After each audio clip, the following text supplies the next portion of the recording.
Lucius Crawl didn't have a clue what he... Phil insane. Oh my goodness. Here we go. Oh, wow. Can't believe it. That's insane. And again, this match is over. The other day I was with Trey. Oh! City. Let's be back. Oh! No! Let's go! Triple. Now BPW. You know, he should have cheated. It doesn't always pay off if you can't execute. Oh, man. And it looks for Anderson. Oh! It's our boy, Sean! Shawnee. Playboy and everybody. Oh, look! Tip off the distraction. There, a pump kick for Heidi Ripcord. Oh, those sticks. Some cornbread. Front up the belly a little That's bit. some cornbread. That's some cornbread. Brandon Scott. He's tapping him out. He's tapping him out. Oh my God. Oh! The dark alley, you know what I'm saying? Right now, Marcus Ain't King that is Jones going feet, to though? the finger. Oh! Another one. He said he has something ready. Out of this show, BPW is stepping things up. Where you go if you're Mr. Ruda? What are you doing? Lay down. Ruda. Oh! And a big First of all, don't eat chocolate. foot shooting unless there's four. It's That's over. it. That's it. No kicking out of that ever. Mr. Kennedy, and he has a lot to say to everyone out there watching. He's going to be on Wrestling with Savage. Stop yelling so much. Why are you yelling? Why are you yelling? I'm excited. You're watching this. This is Mr. Kennedy taking a chop from Savage. He just gave me a nice stiff one. Solid. I appreciate you, brother. You're watching Wrestling with Savage, the best late night wrestling show in the world. I say you are listening to Wrestling with Savage, the best podcast in the history of podcasts. Pedigree, 1, 2, 3, brought to you live by the champ. Her last ride straight to hell, a tombstone, a choke slam. Here to give it to you raw. This is Wrestling with Savage. SmackDown, hold the title. This is Wrestling with Savage. Raw. Because they are the best tag team in the world. Tag team. Be my honor to be a guest on your show. Christmas fully ranked. Good job, Savage. It's the best hat in pro wrestling. Take that fucking Raw man, yeah. Raw fuck. It's MDK and Wrestle with Savage all fucking day. Okay. We got over here. Well, what do we got over here? Have your cake and eat it too. Look at Eddie. Pedigree, 1, 2, 3, brought to you live by the champ. Her last ride straight to hell, a tombstone, a choke slam. Here to give it to you raw. This is Wrestling with Savage. SmackDown, hold the title. This is Wrestling with Savage. Raw. Wrestling with Savage begins now.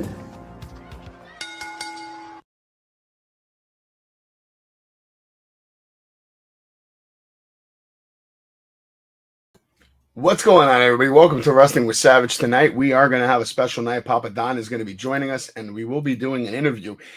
He'll be here any minute now. We're just waiting for PapaDon to come. But in the meantime, we could talk about AEW from last night. You had a mediocre night of action going down last night at AEW. Not anything too exciting.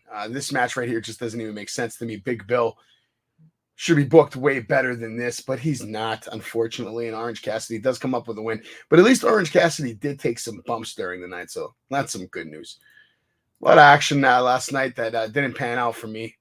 Moxley with a lot of people talking about a very emotional promo, a good promo.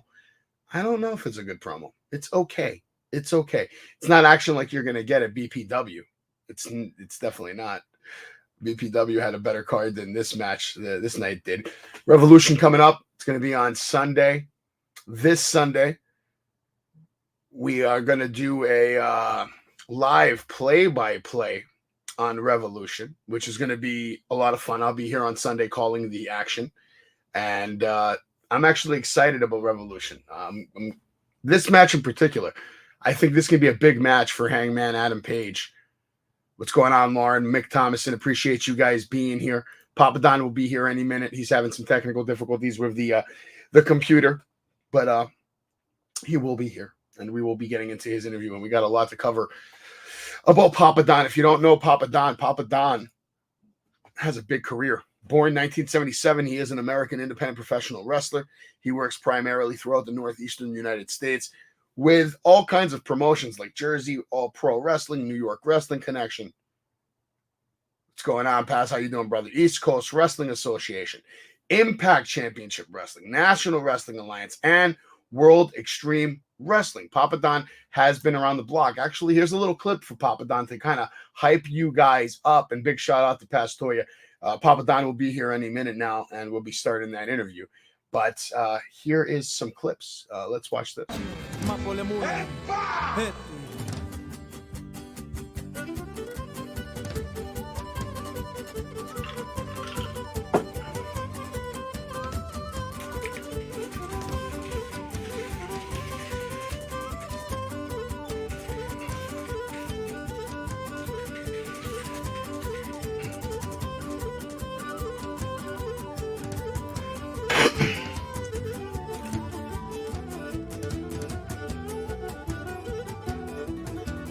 Σαν πολεμάς τον Έλληνα, άδικο κόπο κάνεις.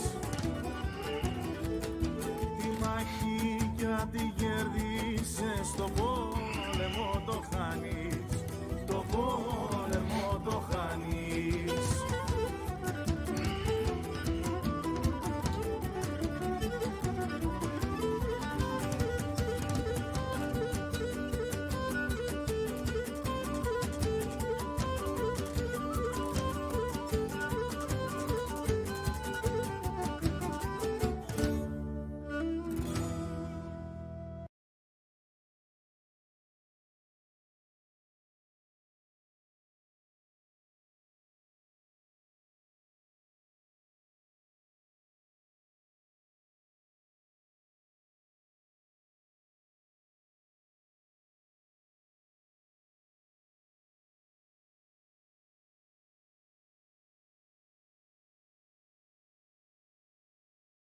Yeah, Mike was off. Yeah, I'm definitely off my game tonight. But basically, I was saying that was Greek god PapaDon, and that was Greek music playing during the video because obviously he is a Greek god who's traveled around the world, professional wrestler, over 20 years in the game.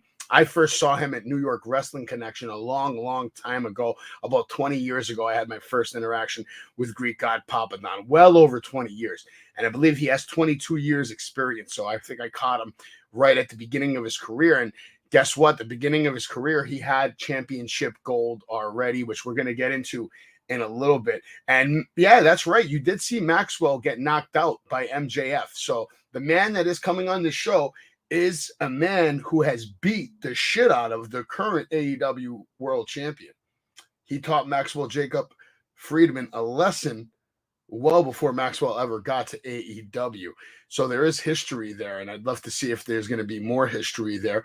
Greek god PapaDon has done it all. He's a big fan of Star Wars. He loves him some Batman. But in general, my man loves professional wrestling because in order to do this for as long as he's done it for, you know, you have to love professional wrestling. You just have to. You'd have to be cuckoo to not love professional wrestling and do it for 20 years. So obviously, Jimmy, the Greek god, PapaDon, definitely loves him some professional wrestling, and he loves himself some Batman. Big Star Wars guy. But I guess we can get back on AEW until he gets here. Texas Death Match coming up, Revolution, Sunday, 8 p.m. I'll be doing the play-by-play for it on pretty much at 8 p.m. I'll start. And I'll break down all the matches for you, live play-by-play commentary and critique. We're also going to see the AEW World Trios Championship at Revolution. You're going to have the Elite who got attacked by House of Black and took the titles and pretty much walked out with them. They left them there at the end of the night, but said, you know, these titles will be ours on Sunday. Samoa Joe is going to come on and join the commentary table for this next match, which was going to be a ladder match, the Face of the Revolution ladder match, which actually was a fantastic match all the way up until the finish. The finish is what ruined it for me. Whenever I see referees holding a ladder, it's always going to bother me because it's like everybody in this match is a individual. Why are the referees helping this man win the match, essentially? When you're holding the ladder there for one of the competitors, you're helping them win the match, and the finish is just terrible. Takeshita could have easily won this match, but I understand why they went with Hobbs after such an investment in Hobbs and really just like working his gimmick and trying to put him over. Like, he has to win this match. Kesta's up and coming. Action Andretti also killed it in this match. Commando or Commander, I believe. This guy was super impressive. I took a lot of shots to make sure you guys saw that was actually him running along the ropes, doing this crazy move. And I believe the Greek God is here, so we can stop talking about AEW and we can bring on the Greek God, PapaDon. What's going on, brother? What's going on, man? Sorry about this delay, man. No worries, man. Are you on the phone? I'm on the phone right now. Hopefully, perfecto. That's a good camera. Thank you. Once this computer update stops, I'll hop on the computer. But I don't. No problem, man. If you want to turn the phone that way, so we get that wide shot of you, and we're money. Look at that, Greek God PapaDon, looking fantastic. You do not look like your age, sir. Thank you, man. Not at all. But let me start off this show the right way, man. Welcome to Wrestling with Savage. We're going to kick it off with this little small intro, and then I want to play a little video so everybody here knows exactly who is on this show, and then we'll get it going. Cool. Why are you yelling? This is my little intro. Nothing crazy. Just I'd love to take a few chops from you one day. Pedigree, 1, 2, 3, Roger, you live by the champ. A last ride straight to hell, a tombstone, a choke slam. Here to give it to you raw. This is Wrestling with Savage. SmackDown, hold the title. This is Wrestling with Savage. What? Wrestling with Savage begins now.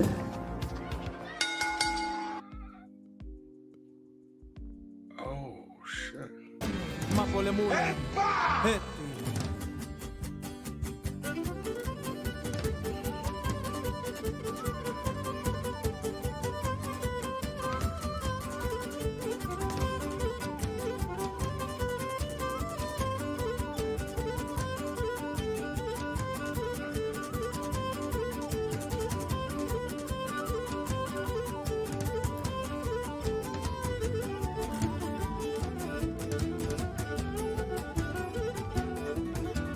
Σαν πολεμάς τον Έλληνα, άδικο κόπο κάνεις. Τη μάχη κι αν τη κερδίσεις, το πόλεμο το χάνεις. Το πόλεμο το χάνεις.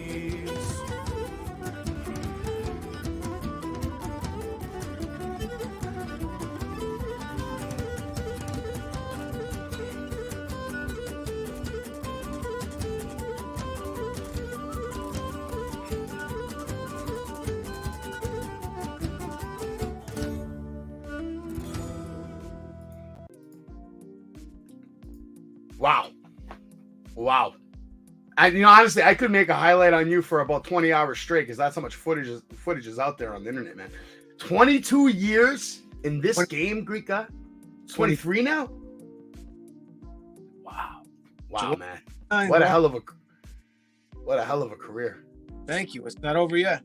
No, not even close, bro. Like I said, you don't look anywhere near your age right now, man. You are looking good. You look like you're living on top of Mount Olympus right now, and you found the fountain of youth because you're out here hanging with everybody. I wanted to really show right there that clip. I'm sure you saw I took a little close-up shot of MJF's silly-looking face because you slapped the hell out of it.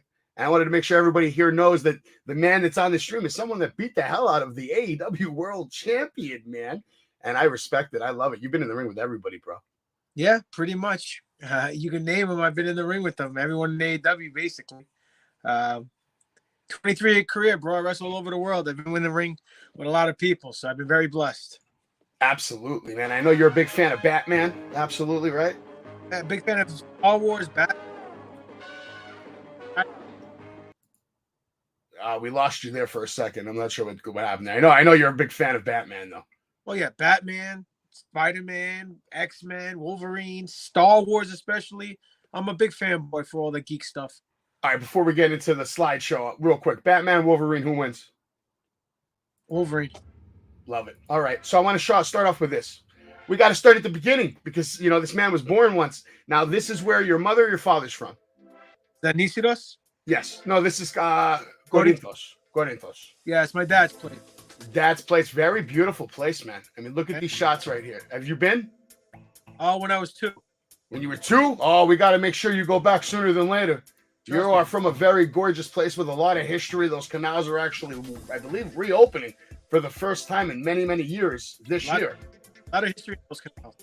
Dude, gorgeous place, man. I mean, look at that. You guys have so much history there. You know, I love how you represent the Greek god, you know, because we are warriors, bro. We come from this place, ancient land.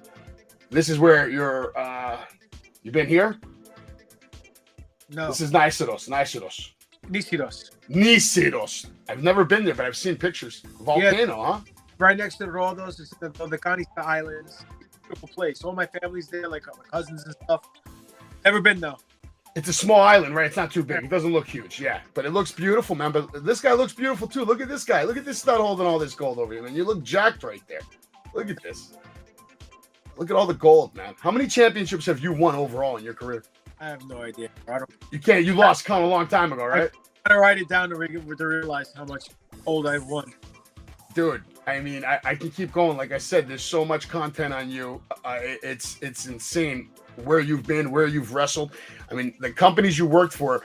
2022 alone, you worked at Find Yourself Wrestling. You were at Expo Lucha, of course, All Elite Wrestling, New York Wrestling Connection, and Immortal Championship Wrestling. And that's just last year. Your whole career. Also, I mean, you forgot Virginia. You forgot Virginia Championship Wrestling. You forgot. I heard you were big in Virginia. Actually, someone mentioned that to me today because I'm not from Virginia. I'm in Whitestone, New York, so I follow a lot of the indie scene here. First time I ever saw you was at New York Wrestling Connection over 20 years ago, and I believe you were already the champ. So you got started off hot. Yeah. I mean, I was very fortunate because I had a good feud with Tony Nese over the strap at that time, and we had some great matches, man. No, I saw some of them, man. You guys have some bangers. What's up with that figure right there? Where can I get one of those? Is that custom made or that's hot? Yeah, there's a wrestler. His name is David Lopez. He wrestles as Bo Sullivan. He has a Instagram page called Bo's Customs, and he's from NYWC too. And he makes custom figures like that. He made me one right here behind me. That's in the shadow box right there as a gift. Blew my mind. Then he made himself that one, LJN one. He didn't give that one to me yet. I don't know if he's gonna give it to me. I hope he does. But yeah, him and Alex Arroyo's made custom figures of me too. Alex Arroyo is my co-host on the NFO podcast, which is my Star Wars podcast, and he also made this Greek god figure right here. That's hot. That's hot. Yeah, I want to hook up with that guy. I need a custom. Look at that. That's gorgeous. So he did a good job, man. So that's really nice, man. And then there's 37 custom toys made this one of me with a lightsaber. Oh, wow. So I'm sure you're a big fan of that. Yeah, I'm very fortunate that fans actually care. I'm going to get into the Star Wars. I definitely have a couple of Star Wars questions for you, but, I want to stick to the wrestling just for a little bit longer.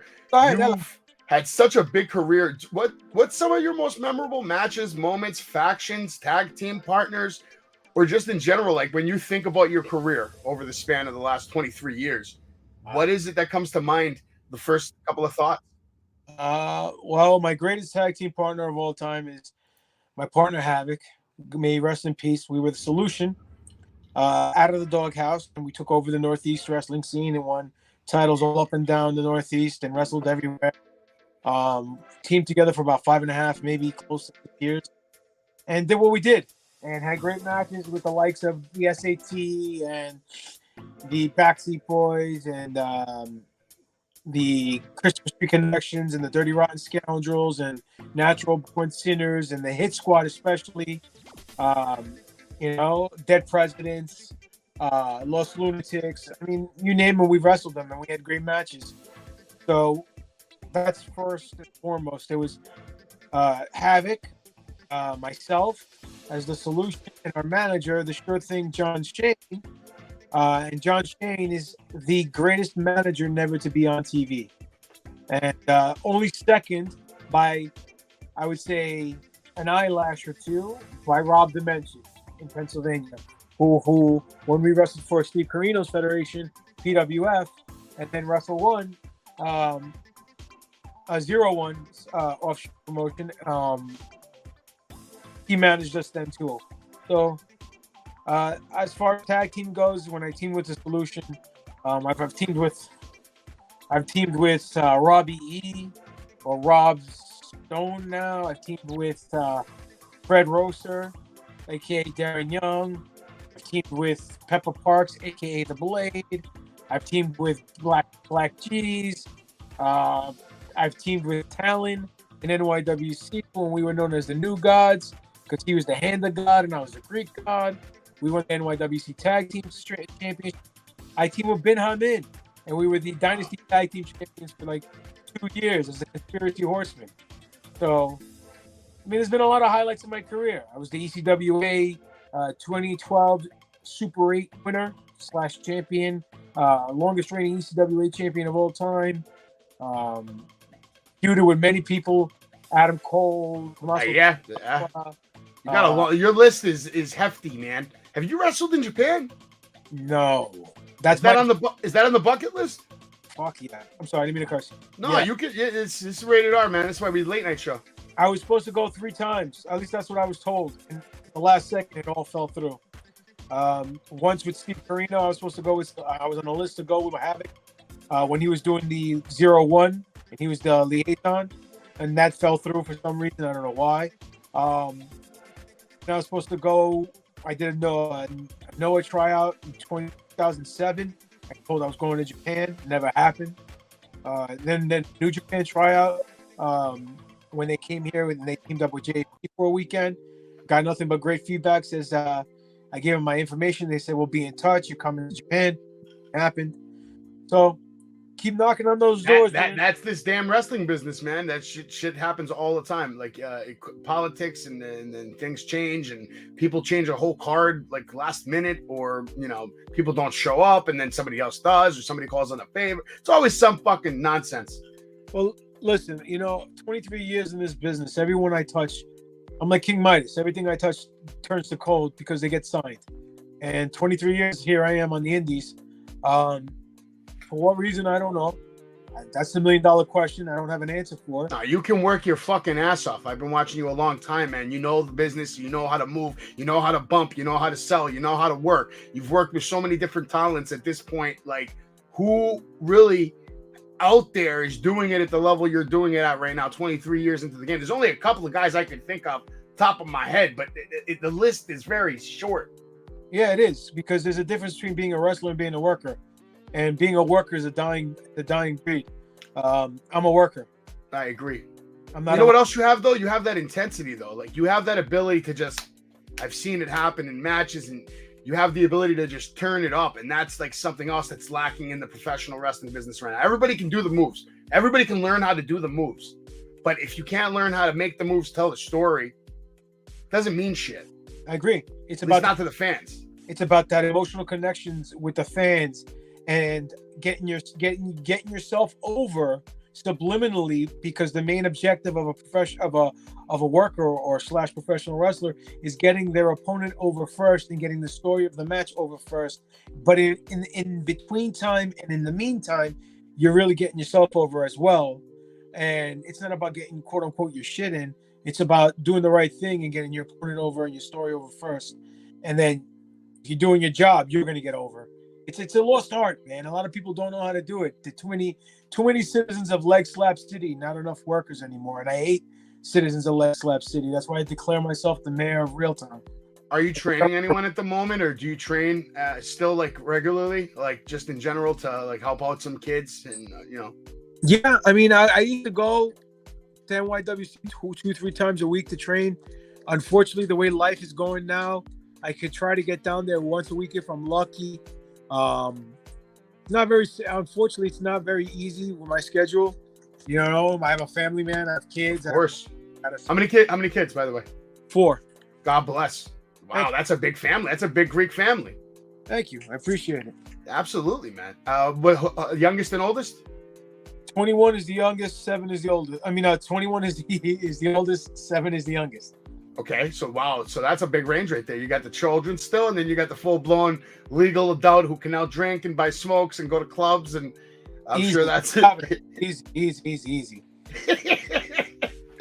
I'm saying how was the teenage years? I'm sure that was a wild time, man. I'm new to this dad shit. I just had my first kid. He's 1.5 years. So I'm very new to this, but it's been a blessing so far. So I can imagine 4. Wow. It's the greatest job on earth, man. It's the greatest job on earth. That means you have a hell of a support system, a hell of a wife, I'm sure, that holds everything down. Oh, absolutely. She putting up with my shit. She qualifies her for sainthood. Trust Yeah, I know the life of a wrestler is not easy, being on the road. And to balance that between, I'm sure you have many other endeavors and work, and we all got to hustle and grind nowadays with the way everything is. You're still located in New York? Where are you at now? Still live in New York. Oh, right, man. We're going to have to go get some Greek food one night. Hello, let's 100%. Go. Yeah, we'll get drunk. We're going to get drunk. But let's get back to some of these pictures, because look at this career, man. Just beating everybody's ass. Big Star Wars fan, like you mentioned. You do have your own podcast. I love how you interact with a lot of the fans, and you always like to get in their face. You have your signature moves. You got your signature look. Make sure you give Ryan a lot of shit every time you see him. All right? They call him Sexy Ryan now, but he's not that sexy. Captain Diabetes over there. He's all right. He's a good guy. And also, I got to say, there's only like about 5 guys in this business left that can give a power driver the way you do. Oh, thank you, man. That power driver is money every single time. And I love how you always like take time for the fans. You interact with them. And at the same time, you give them shit. Look at that. Is that you biting this man? Yeah, I'm biting his foot. What's the backstory here? Just you were sick that he wasn't wearing shoes? Yeah, you know what? His name's Bannerman Dan. He's a good worker. I wrestled him in Virginia Championship Wrestling down in Virginia. And he wrestles barefoot. So I said to him, look, I don't have a foot fetish, but I really think we can get the crowd into this if I bite your toes on a move. I go, do you mind? I go, and he's like, yeah, go for it. And holy cow, the reaction I got. They went crazy. But listen, that's me just adapting to my surroundings because no one's ever done it with him in a match with him, and his feet are sticking out. Why wouldn't I bite his toe? People are going to go home remembering, oh, remember that guy who bit the other guy's foot? How many times? You're nuts, yeah. You know, it's making that moment that counts. And look, 23 years and wrestling all over this world and this country and main eventing from coast to coast and winning championships all over the place. The one thing I can tell you, and this is not me being conceited, it's just me being confident in my abilities. When you go to a show that I'm on, I'm either stealing the show with my match, but people are going home remembering who I am. They're not saying, oh, remember the wrestler in the third match. No, they remember the Greek wrestler, the Greek god, BGP, PapaDon, whatever they want to refer me to. I stick out like a sore thumb because I make that emotional connection and I get myself over. You know what I mean? And that's lost. And that's what people don't know how to do today. They're too busy smacking their legs and being snowflakes and freaking, soy boys in the ring and doing flippity doodads here and there and not worrying about their fundamentals or their footwork or their ring placement or making any attempts at psychology whatsoever. You see in the matches now, people get forearmed in the face or Yakuza kicked in the face or super kicked in the face, and they no-sell it, and then they get chopped, and they sell the chop like a gunshot.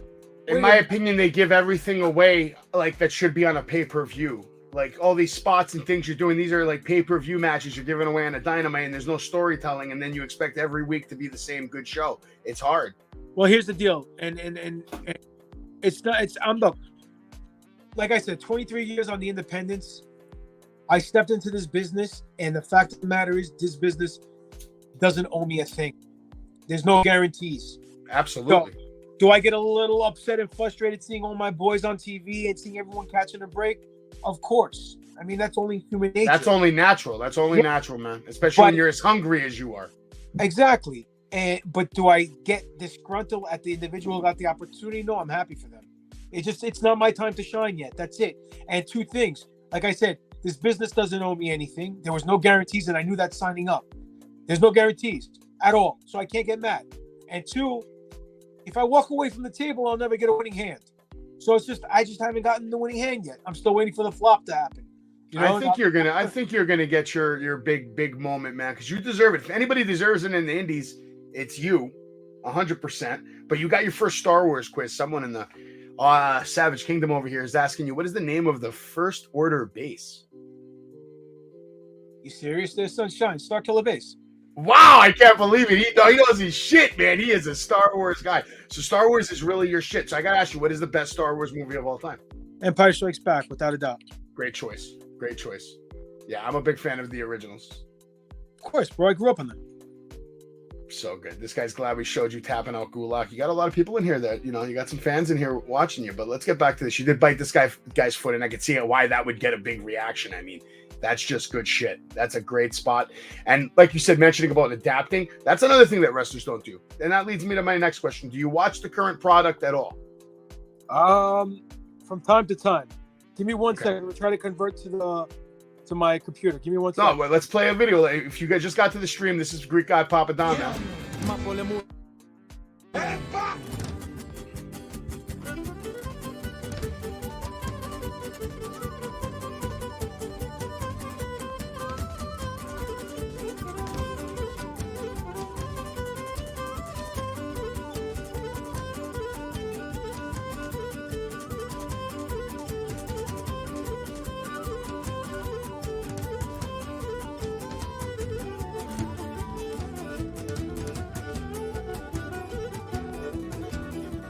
Yes, I do see you, Mick Thomason. And Jay, we'll try to ask your other question here in a moment, man. I don't want you to come on here and ask it your damn self, Jay.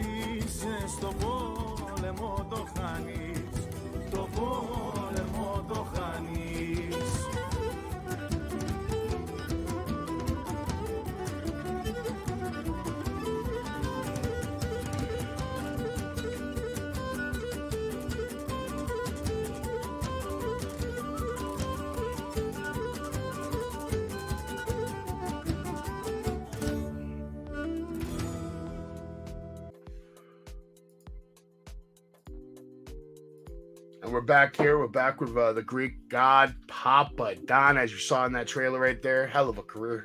Hell of a career. And he's not even close to being done yet. You good to go? I see you got that. What is that? Blue Yeti? Mike? Beautiful setup. Thank you, brother. Thank you. Looks good in the background over there. How do I sound? Am I sounding okay? You sound like money. You sound like money. And we can get back to the show. Let's see what else we got over here, man. Look at you over there looking good. Jay's got a question for you. He wants to know when you're going to challenge Logan over there to get back your gold. Logan? Who's Logan? Logan LaRue. Oh, well, when the opportunity presents itself. First, I got to right a wrong. On the 18th of March at VCW, I'm having a three-way dance. Myself, Phil Brown, who's very underrated and deserves to be on TV as well. Hell of a worker, hell of a opponent, strong as an ox. And Dirty Money, another individual who's been a seasoned veteran for 20 plus years, who's awesome as well. But he did steal the title from me, meaning that last time we were at VCW, we've been building up to this match, and it was a champion's advantage match. And that meant that the only way the opponent, Dirty Money, could beat me was if he makes me say, I quit, right? Because he can beat any which way. He only can beat me by making me say the words, I quit. And I never said I quit. When the referee says, do you give? I yelled out, yes, because it was hurting. He had me in a submission, but I never said I quit. And they called the match. So on a technicality, I was robbed. So on the 18th, justice will happen. I'm getting my title back.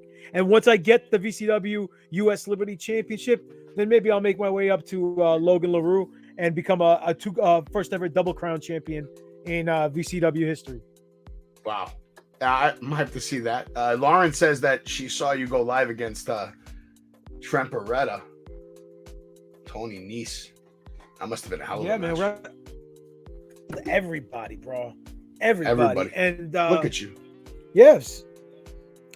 Listen, everybody in ECW. Who came up with a role? I did. A buddy of mine, Spider, he made it for me. I bought a Matrix coat, a replica Matrix coat from museumreplicas.com. They don't sell it anymore, unfortunately. And I had him alter it and put the Greek keys on there, put Greek God on the back. And there you go. I drape it off the shoulders like the Greeks used to. There's the Conspiracy Horseman right there. Me, Blaze Haram on my right, or your left if you're looking at the picture. And Bin Hamin, where that's an immortal. So look at that. Look at that. Yeah. That's another guy right there. Sean Carr, another great worker who should be on TV and isn't. It's a shame. There's like 100 guys that should be on TV. And you know what the other problem is? Sometimes the guys that are on TV, they're not even used properly, or they're just diminished, or they're not let to, the guys that actually have the ability to create magic on their own and just have that natural, organic rhythm with the boys. Because sometimes the boys can do it better than any of the writers in the back. Let's be honest. And you never see that happen anymore. And that to me is the biggest problem. And pro wrestling, like you were talking about earlier, sometimes you got to adapt during a match. I don't know if you saw Dynamite last night. So last night, Powerhouse Hobbs. Mm-hmm. He goes over in his ladder match, right? It's a Face of the Revolution ladder match. They've been building Hobbs up to look like a monster, okay?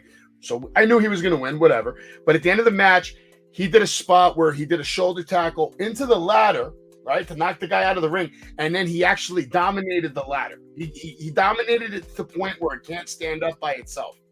He's climbing the ladder. He needs help. He can't climb the ladder because it's fucked up. And they get it on camera, 3 referees holding the ladder down while he climbs up top to get the thing. And that shit just drove me nuts because the production quality, they worry about so much bullshit instead of actually protecting the business just a little bit. Why are you helping this man win the match on national television? When you see shit like that on TV, when you catch a show, doesn't it drive you nuts? Yeah, when I see shit all the time on TV, what gets me listen, there's a lot of things that make me drive me nuts. That doesn't make any sense whatsoever. Like slapping your leg. Why do people slap their leg?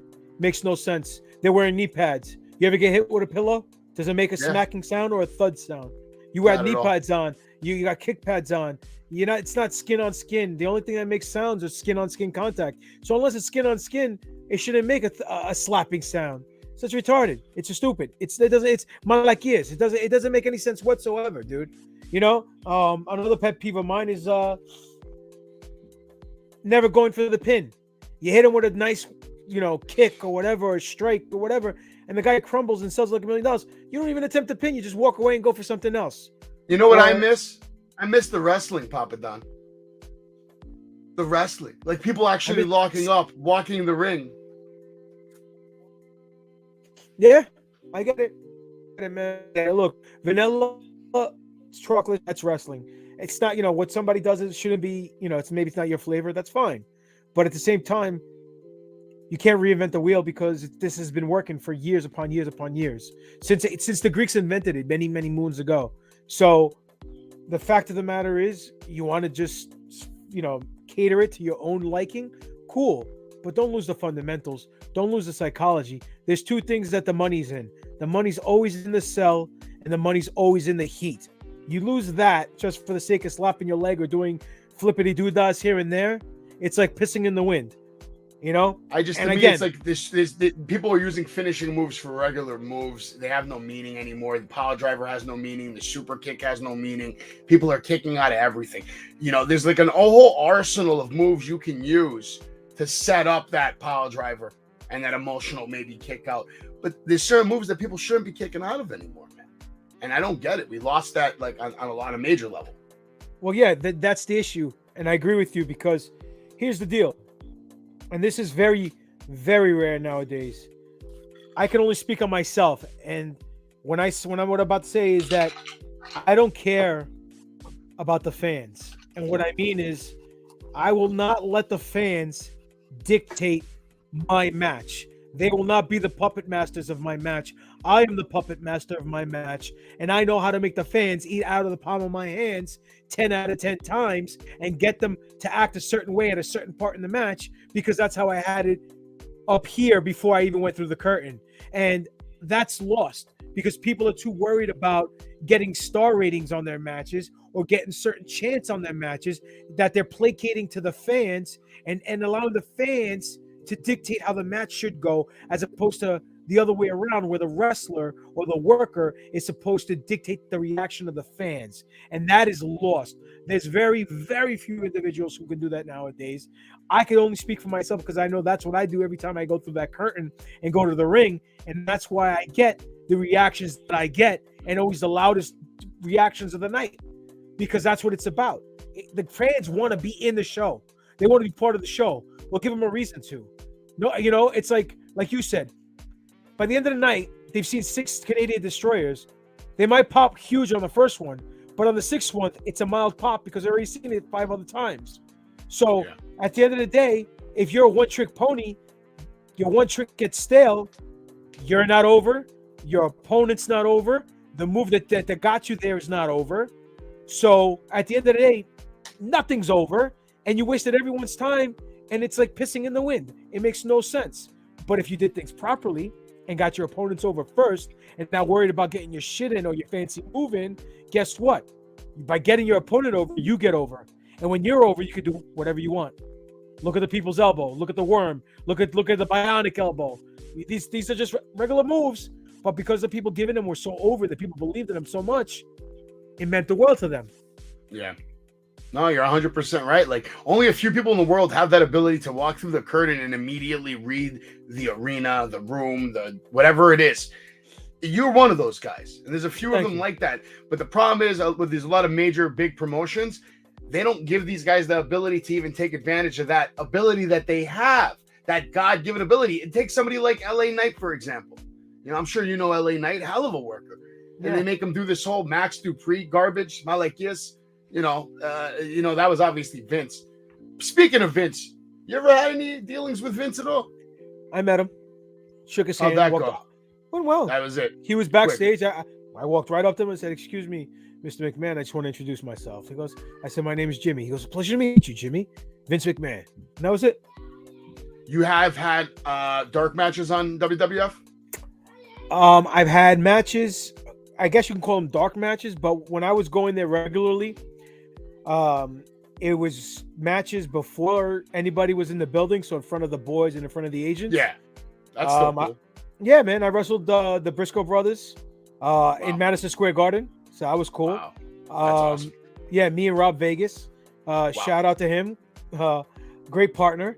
You know, I wrestled Claudio, and it was actually, it's funny because it was myself, Tony Nese, Alex Reynolds versus Claudio, some other guy, and Chris Hero.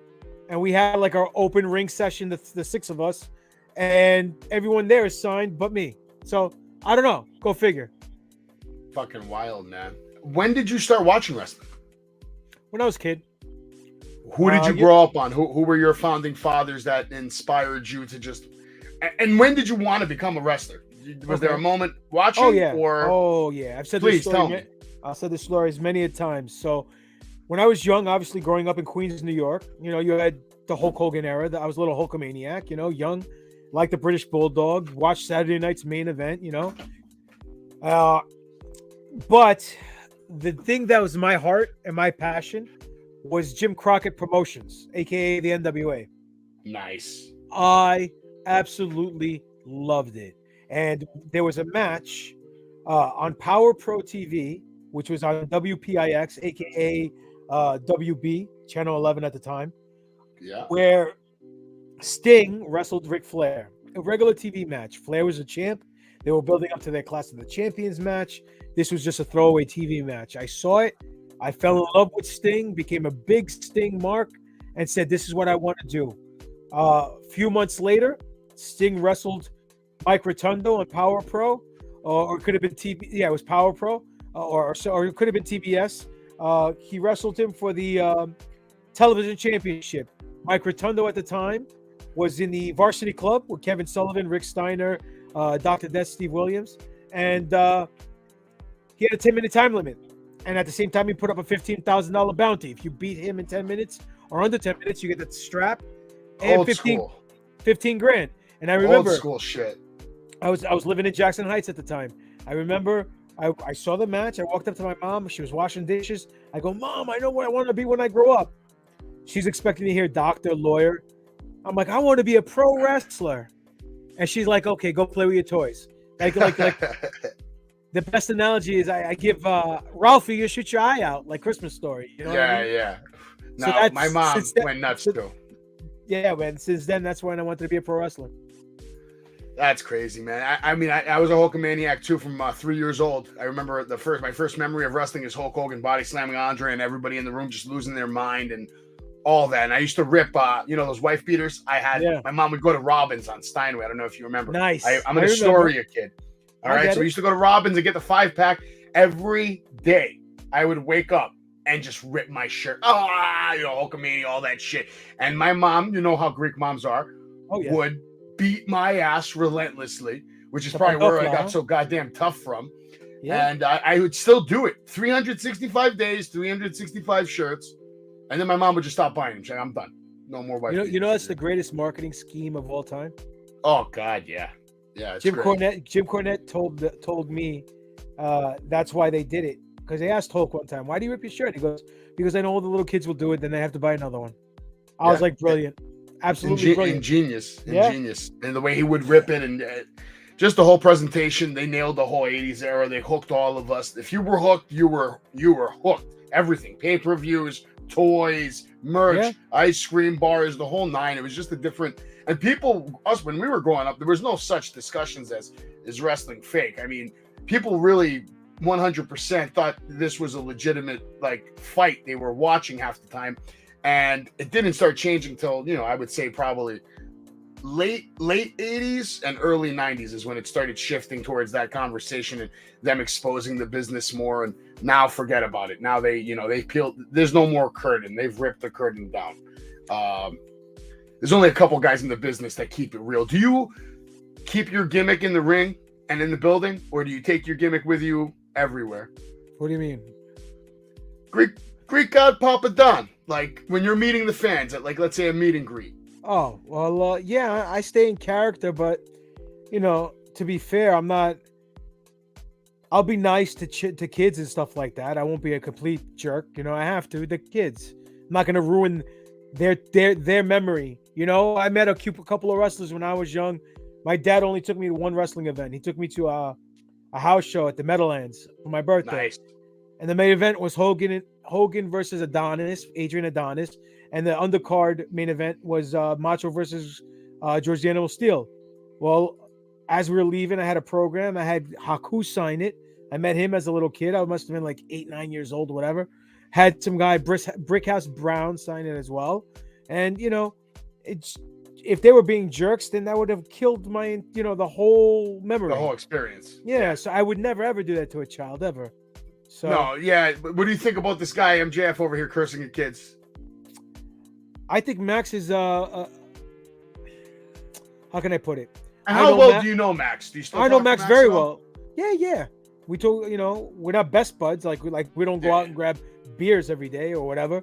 But we're cool, and I respect him. I think he respects me, hopefully. I think what he's doing is good as far as character work and in-ring work and all that stuff. Him keeping it real 24/7, vanilla chocolate strawberry. Do I agree with it? Yeah. I'm a little bit of a dick when I meet fans, but to the little kids, I'm not. Only because they're little kids. No. I respect it, though. I respect his dedication, man. I've met the man a few times, and each time he's told me to fuck off multiple times. Just a casual hi. I don't go too hard on him yet because I haven't been in the suit yet because I just broke into the business this year. I wrestled for 4 years, never went anywhere. I did the $5 matches, took chair shots from Jimmy Snuka for $10, shit like that for a couple of years. And then I stopped wrestling. I don't want to tell you. I don't want to get into my story. We'll do that over a drink. Basically, I have a nice dark side of the ring story. I was supposed to be on MTV's first reality show for wrestling. I was on the cover of a newspaper. I was really, really good. But my trainer was a scumbag, basically. Didn't have his license. A couple of things. We'll get into another time. But long story short, I'm trying to break back into the business now. I'm a commentator now for BPW, which is Alpha's promotion out in Pennsylvania. And all of a sudden, I do a couple of shows. I do my thing. I show up in my suit. When my shades come on, I truly become a piece of shit. I turn into my savage character. I'm an asshole on the commentator table. I have to shit on these, bums who think they can call matches when they can't do it as good as me, even if they try. But it is what it is. I'm trying to break into the business. Do you have any advice for me? I don't want to wrestle anymore. And I'll show you this, and I want your honest opinion. This is my first real time in the ring in over 20 years. And this was just a week ago. I'm 290 pounds, maybe 287. Not in the best shape, obviously.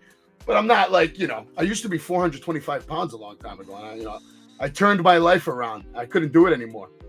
Turned my life around. And, you put down the baklava. Good for you. Absolutely. Galato burako, baklava, all of it in the garbage.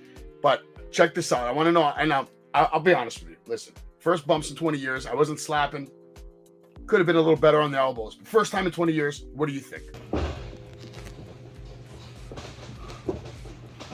And this is after the end of a very long day of me doing 2 shows. Smoker as well. Level 1 coming up. Russ.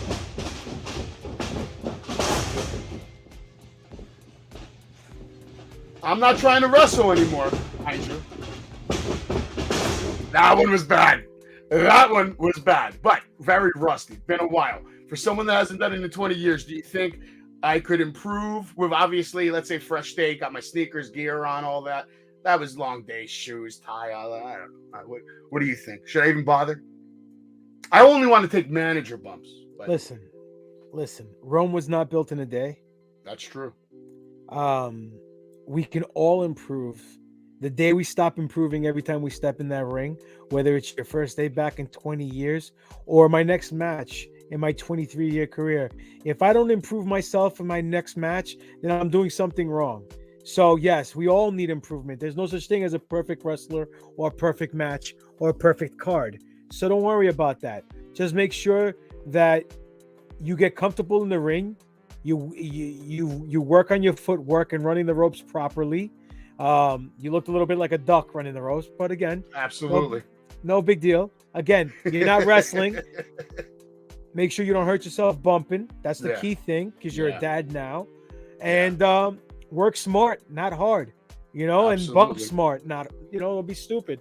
Well, I'm doing more of the commentator, interviewer thing, so maybe I'll just lean towards that, but I wouldn't mind getting my hands dirty in the manager game, because I've been known to cut a promo or two, and I have the ability to talk. You can give me one word, I can rant on a paragraph, have no problem getting heat or being a piece of shit. But anybody can do that. Anybody can do that. You could tell Alpha Jr. to book me. You could be my Greek advocate, and we can go to work. I like it. Maybe the Greek Mafia. Maybe we need to actually bring back the Greek Mafia, man. They've been low-key the last couple of decades. These Italians are taking all the credit for our ideas. Listen, the Mafia doesn't exist. What Mafia? Exactly. I don't know what you're talking about. I guess we can get back to some more slides. Hell of a pile driver there. Actually, that's not that is. That was a botch. A reverse tombstone? No, that's a botch. That's what that is. It still looks hella deadly. I'll tell you that. Look at the intensity, man. Like I said, man, you have those facials. That's just years of experience of being able to just work, man, and put people over, like you said. That is Megan Bain, right? Yes. Yeah, I believe she's at BPW too right now. She made her debut last month. She has a hell of a look. Yeah, she was in our little clique over there in Immortal until she got hurt. So hopefully she's doing better. Well, yeah. I mean, now that she came back, that was the 4 of us. That was the clique. We all were the champs. And it was a fun nice little looking time. stable right there, man. I could see these guys on Raw or SmackDown. Yeah, me too. Dude, there's so many bums on TV right now. Come on, let's be honest. You're better than 90% of the shit we see on the main roster nowadays. I appreciate that, as far as man. a worker. I appreciate that. I think I need to bother Tony Khan, or maybe we have to harass him. Go ahead. I don't know what he's doing. You got. I mean, and another thing is too, you're so marketable. You have a look. You look like a wrestler. You have a fantastic body. One would say the body of a Greek god. You got the whole gimmick. You got the name. You got the look. You got the swag. Plus, I speak Greek can fluently. Fucking work. And I can speak Greek fluently, so I can cut a promo in 2 languages. So, perfecto. I don't know. Listen, exactly. Look, I say this all the time. It writes itself, right? And what do I mean is that I come out, I tell people that the Greeks invented everything.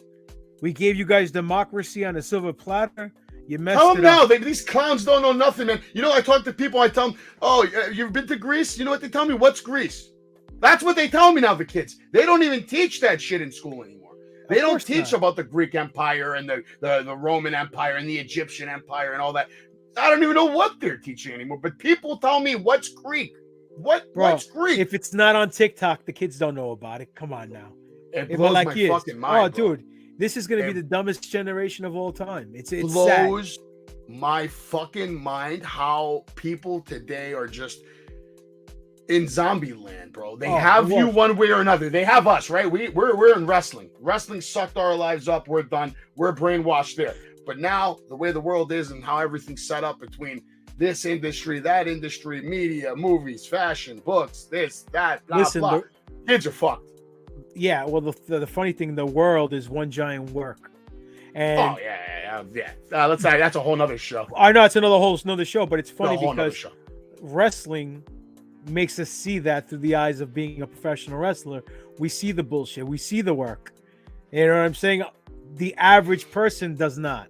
So I guess we can get back into the wrestling. Jay's very upset when he says I'm taking over the show, but it is my show, Jay. AEW, how was your time there, and how did they treat you? Oh, fantastic. The only thing that didn't happen, which I wish did happen, is I got a contract. But Yeah. other than that, I've been there 3 times. One time during the pandemic. That was last year, both those matches, right? Brian Cage, Lance Archer. Yes, that was at the end of 2022. I was there maybe summer 2021, June 2021, the first time I teamed up. Oh man, I'm bad with names. CT kicks in from time to time. He was in the Cruiserweight Classic. The Samoan guy from Florida. Sean Maluta? Sean Maluta. Yes, Sean Maluta. Him and I teamed against the Dark Order, which was It's a good Grayson and Uno. Had a fantastic match. Had a great match with the guys. Everyone loved it. Everyone said it was great. And that was it. Pat on the back. Good job, kid. Nothing happened.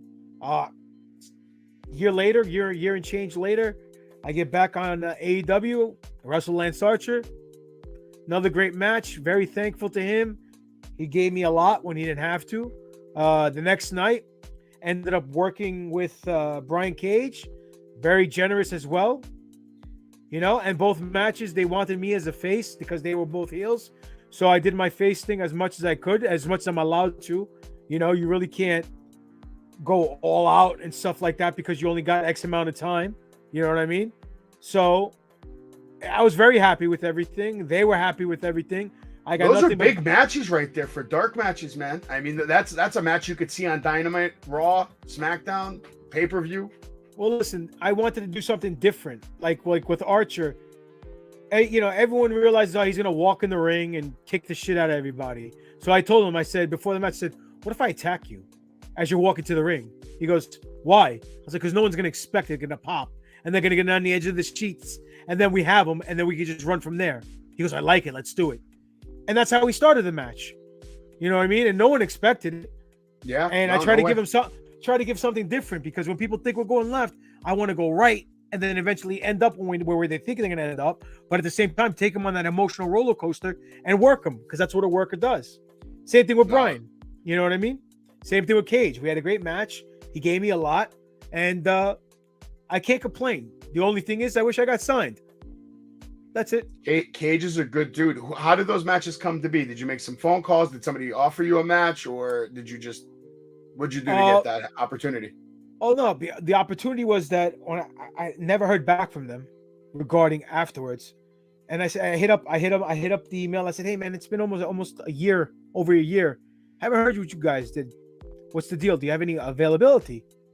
They're like, "Hey man, can you get to this state? Can you get to Washington for these dates? You need your Washington wrestling license. Do you have it?" I said, "No, I'll get it." So I went through all the tests, got my license, did all that nonsense, and I was there. And then when I got there, I saw my name on the board the first day against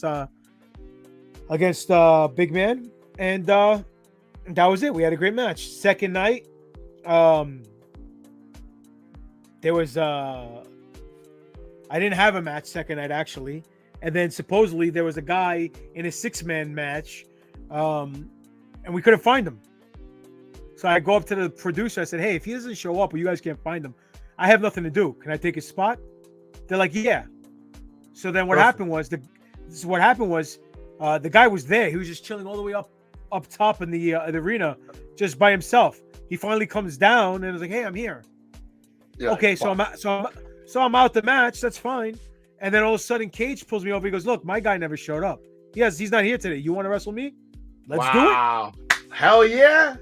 So that's it. We got to bother Tony Khan, man, because I think you did great work on those two matches with, you know, guys that are obviously stars in this industry.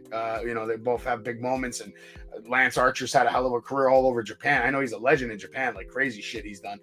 I think you fit right into AEW. Where do you think you fit in better right now? Like, if you had your choice, just in general with both promotions, WWE, AEW, where do you think Greek God PapaDon fits in better? Whoever pays me more money.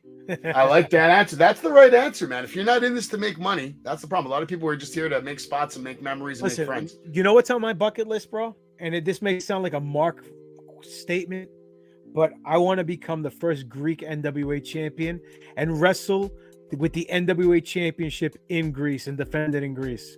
That's something I want to do, because they're about history. They're about tradition. They're about, you know. Is there even wrestling shows in Greece, to be honest? You know, there is one little promotion called ZMAK, ZMAK, right? I'm gonna have to look them up. Right, and I reached out to them once because people were like, "Yo," because I got a fan base in Greece, you know, through social media, and they're like, "Yo, why don't you come to Greece?" I was like, "I would love to."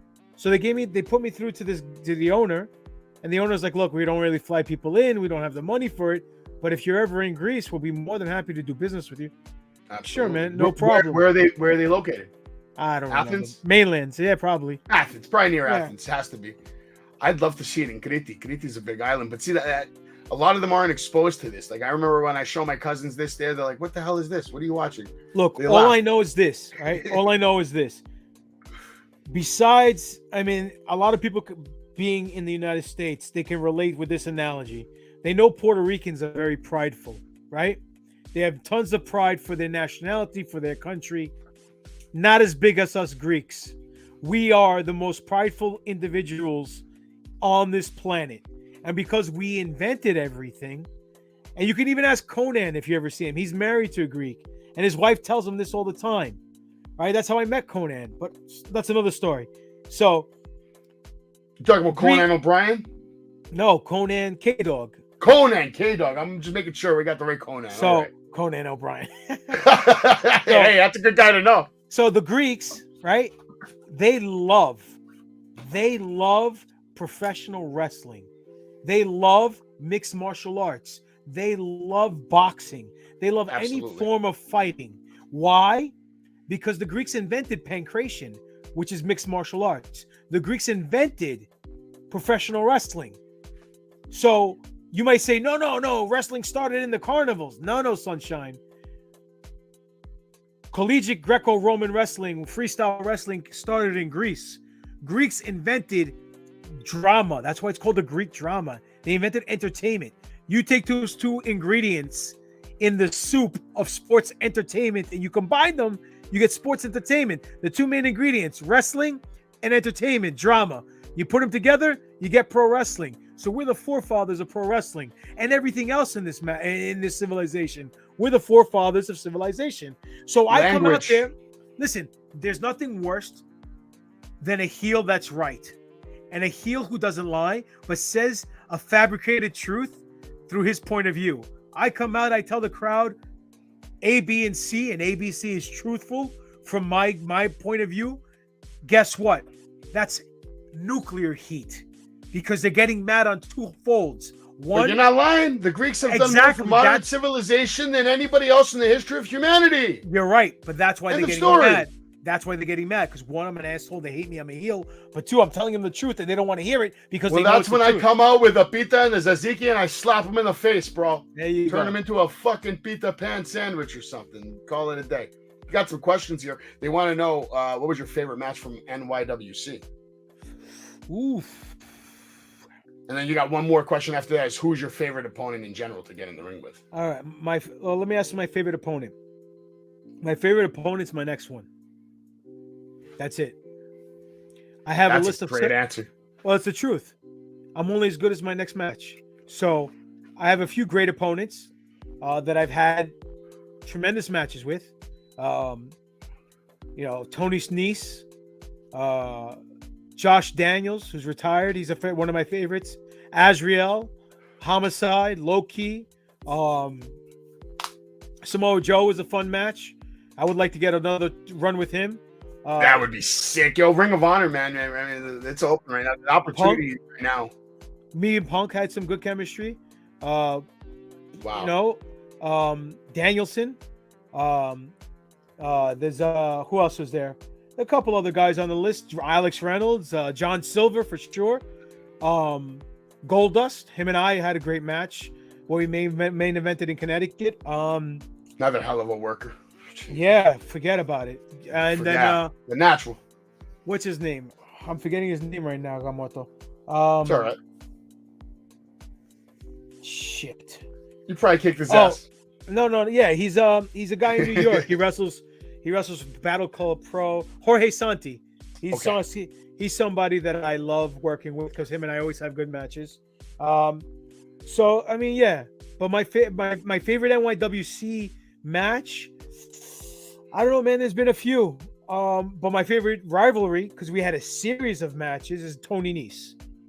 I think him and I had. Man. So underutilized right now. Like he's my Ricky Steamboat to my Ric Flair.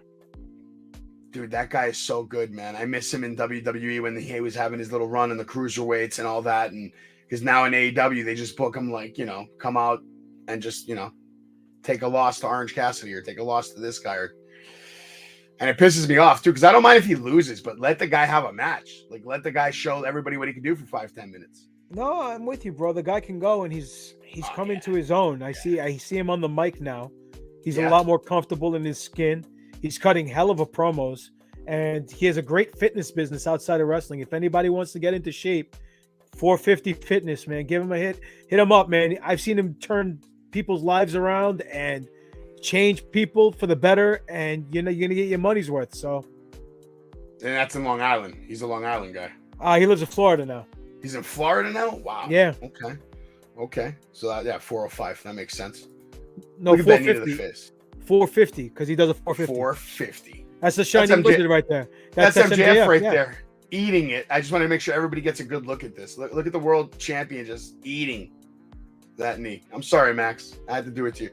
His mom's very nice. I'm sure she wouldn't like this. Actually, she probably would like this picture because he's been a dick to her lately. Listen, Max knows what he's doing, man. He's yes, he does. But I wanted you to tell me about the podcast. Well, I have two podcasts. That's one of them. That's the New Force Order podcast. It's funny because, as you can see, we blatantly ripped off the NWO. I'm a huge NWO mark. I can't see it. No, right? It's original. It's original. So 100%. It's a Star Wars podcast. We're on all the major platforms, right? The guy with the shades, that's Dr. Alex Arroyo, aka Doc, or Dr. Destroyer. The other guy on top with the shades, that's Spiro Antonopoulos, aka Darth Spiridon. Nice. Doc is actually a real pediatrician in Brooklyn, and Spiro is an independent filmmaker. So it's a real eclectic group of guys who talk shit about Star Wars. Both good and bad. It's not your friendly paint by numbers podcast. We incorporate wrestling lingo and dick and fart jokes and all that 90s humor. Just have a good time with your boys. Oh yeah, it's like us chilling at the bar having beers talking Star Wars. So check it out. It's New Force Order. That's great, man. I love it. I love that picture on the right too. I love how you guys play on this right here. I found this in your profile. They just show it. Did you see the new episode of Mandalorian yet? Absolutely, I did. I haven't seen it yet. Was it better than anything else so far? Did it blow your mind the first episode? No, it was good. Okay, so it's slow. I love how they slow burn it though. They know what they're doing. They know what they're doing, man. Look at this. That's you as a young buck right there, right? Yeah, that's the solution right there. That's Havoc. That's me, and that's John Shane. That's when we stopped teaming and we did a singles run in cyberspace. And he was the cyberspace heavyweight champion. I was a cyberspace internet champion. And then I ended up winning both belts on the last show. And then the promotion shut down.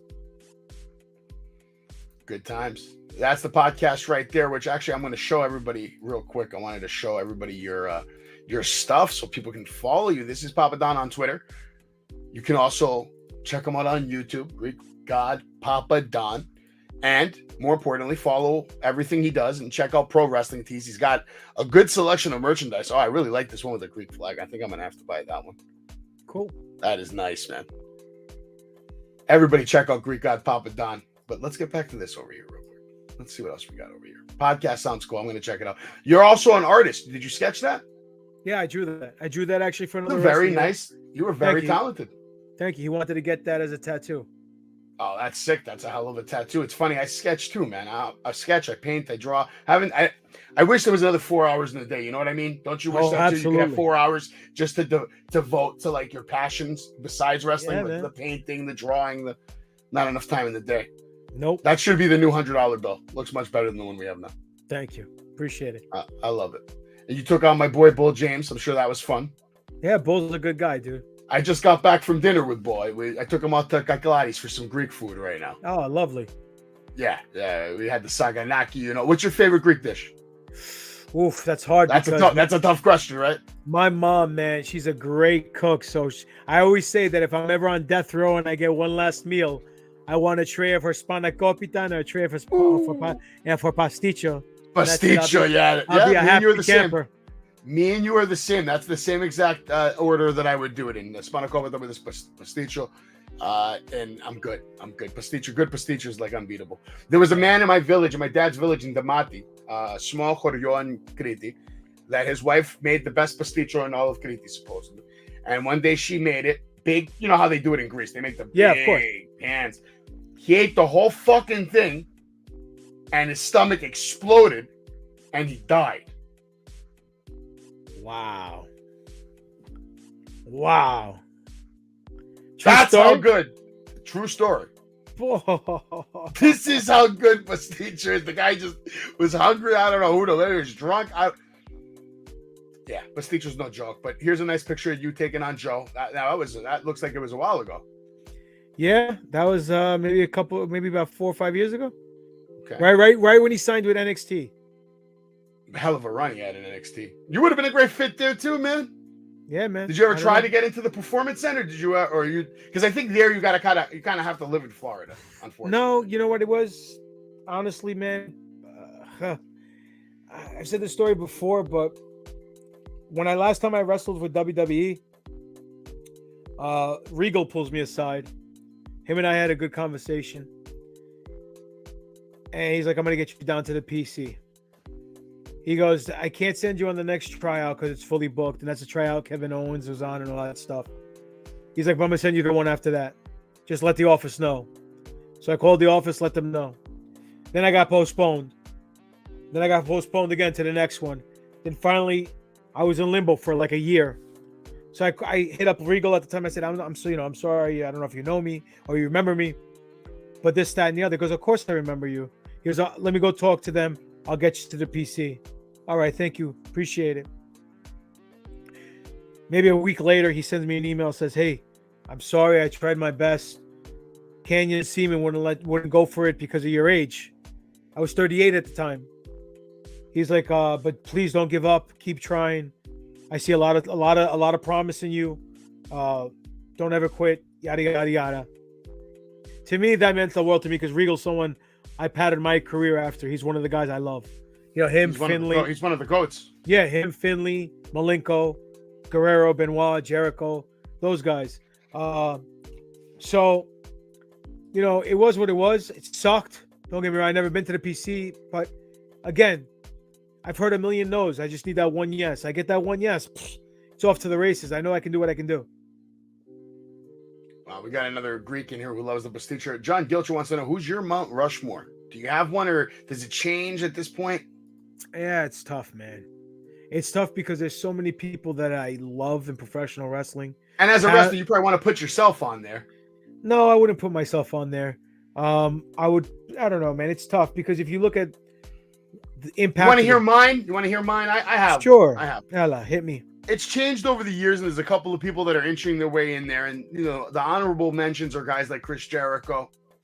You know, he's really, at this point, inching his way in there. But for me, it is in the order. The mountain itself that the Mount Rushmore is etched into is built on Andre the Giant's back. Okay. Then you have Ric Flair, Hulk Hogan, Stone Cold Steve Austin. And because of what he has done over the last 20 years and the fact that he's taken this business to new heights with the Performance Center, it's Triple H, man. It's got to be Triple H. That's a hell of a Mount Rushmore. And that's why I can't even do one. You know, because there's so many deciding factors. Like Do you base it on the ability to draw? Do you I base it on base it on the overall impact on the business. Well, yeah, that's fine. But then you also got to think of a couple other things. I mean, from my point of view, right? Is it people who can draw? Is it actual workers who can actually work? Because there's a lot of guys who are great workers, but never given that top spot. Is it the greatest heels of all time and the greatest faces of all time? There's so many different variables that it's hard to have just 4 spots. I mean, biggest draw of all time. Who do you think it is? If we go by statistics going. Yeah, it's arguable. You could say Hogan, you could say Undertaker, you could say Stone Cold. Nope. The biggest draw of all time to this day is a Greek guy. Greek guy, PapaDon? No. Who? What's his name? I was about to say Lundis. Jim Lundis. Jim Lundis. When was his whole run? Like in the 30s, 40s. Wow. So by biggest draw, what did he do? He went to Greece and had a match in Greece. And when I tell you the amount of money and the amount of people at that time that showed up, insane. That's insane. Crazy. And of course, there's no footage. Probably not. I used to look that up a lot. I used to always look up for the oldest footage, and the oldest footage of wrestling I've ever been able to find is from like 1954. And it's like 2 guys that I don't even know who the hell they are. I've seen Buddy Roger matches, the original Nature Boy. That's like early 60s. You know who's 50s. very underlooked? Freddie Blassie. He was amazing. Oh, come on, man. That guy invented how to be a manager. Basically. Well, not even that, no. But as a wrestler, he set records in Japan with what's his name, Ricky Dozan, who's the father of Japanese wrestling, who trained Baba and trained Inoki. And he actually was called the Vampire, Freddie Blassie, because he used to file his teeth in Japan. I never knew this. He filed his teeth in Japan. He'd file his teeth to a certain point, and he'd bite them, and they'd gig, and they'd start bleeding. And he gave people, when they tuned into the match, him and Ricky Dozan, I think like 7 million people or something tuned in or whatever it was. People died of heart attacks because they got so scared of Freddie Blassie. Wow, man! Look how creative. Look how creative back then. Like obviously ahead of their time. Read his book, man. He had a good autobiography. Hey, he did a lot of good business on the West Coast. That's back in crazy, the day. man. Yeah, man. I never knew that. I really never knew that. And I love finding out new shit like this, man. This is the upcoming match, right? March 31st. You're taking on the Absolute Chris Cage. Yeah, Absolute Chris Cage versus Greek God PapaDon. I can tell you one thing. This match is going to be a clinic. So the entire locker room better bring their pens and papers and pads and pencils and start taking notes. You got a lot of cool, like I said, you're so marketable. Like the fact that they're not already making millions of dollars off you every single month, it really bothers me. March 31st, big fight, 106 Bergen Avenue, Richfield, New Jersey. You're going to be a lot of stars there. That's going to be a hell of a day of action. Look at all that. SAT's so good guys. Yeah, SATs are dope. Good guys, my brothers. I know them for like 20 years. I had to show that one shot, Lance Archer. Go ahead. I mean, look how well you're taking that, man. I had to get him over, right? That's my job. That's what I did. Absolutely. I mean, look at this. Like, you look like you are 100% like I belong. You belong, bro. It's believable. Like when I watched, because I personally didn't even know these matches were a thing until 2 days ago, to be honest with you. I had no idea that you took on Brian Cage, that you took on Lance Archer. And when I was watching, I'm like, yo, this guy was on Dark. How did I not know about this? I just started getting back into wrestling last year. My friends begged me, make a wrestling podcast. I said, all right, fuck it. And then because when I do something, I got to go all in. That's why now I'm doing commentary. I'm doing this. I'm doing that. I'm doing interviews. It blew my fucking mind because I'm watching you go and there's like, I can't explain it. It's like, why is this guy not on Dynamite on every Wednesday? Like he's hanging with their like young guns and you're out there making them look good. You're making them look good. Listen, I appreciate it from your mouth to their checkbooks. I hope it happens. Look, all I can do is show up, do my best, and Hopefully they go, hey, let's give this guy 1% of the an opportunity. I'll earn the other 99% without a shadow of a doubt. Why wouldn't they let you use Greek PapaDon? I mean, I don't know. Didn't want. I don't know. Did they tell you no? You can't be the Greek god. You're going to be just PapaDon? Or No. They just booked me as PapaDon. I have no idea. Okay. So you don't even get a say in that. They just whatever. They do whatever they want. No, yeah. You know, should have came out with a Greek flag. Fuck it. You know what? That's the one thing they said that we couldn't wear like a ring attire to the ring. No ring attire. Really? No ring. Yeah, because No we don't get an entrance. The unsigned people don't get an entrance. We're at ringside already when they start the match, and they introduce us in ring. Yeah, this is what you were talking about. You ran up to him, just attacked him, started off, mixed it up. A hell of a match, but I got to talk about this now real quick. I mean, what was that like? What was this like? Because you were in this is not just a movie. This is an award-winning movie that made a lot of money, and you're making it. How did this even, first of all, tell me how that even happened. How did you get this opportunity? I got a call from one of the producers of the movie. His name's Evan Ginsberg. And he's like, hey, man, why don't you come read? I'm like, I'm not an actor, dude. I'm a wrestler. He goes, what do you have to lose? All right. So I went down, read for a part in front of Darren Aronofsky and everybody. Thank you for your time. Then I got a call back. I was like, oh, really? Okay. Got a call back. Did it again. Read again. Didn't get the part I was reading for, which ended up going to Tommy. And then got a call from one of the other people working the movie. They're like, hey, man, we need extras. Do you mind coming down into New Jersey? Is that you right there? That's you. That's me right there. Right. So I found it. It took me time to find this, goddamn it, but I found it. I don't harp on that too much, man. I don't want that to be my 15 minutes of fame. You know what I mean? Oh no, I understand totally, but it's still like that's crazy. So what happened was, I was like, okay, I'll come down. I was like, where is it? Like Jersey. I'm like, all right. Main question: I'm getting paid. So I'm not doing it for free. They're like, yeah, you get paid. All right, cool.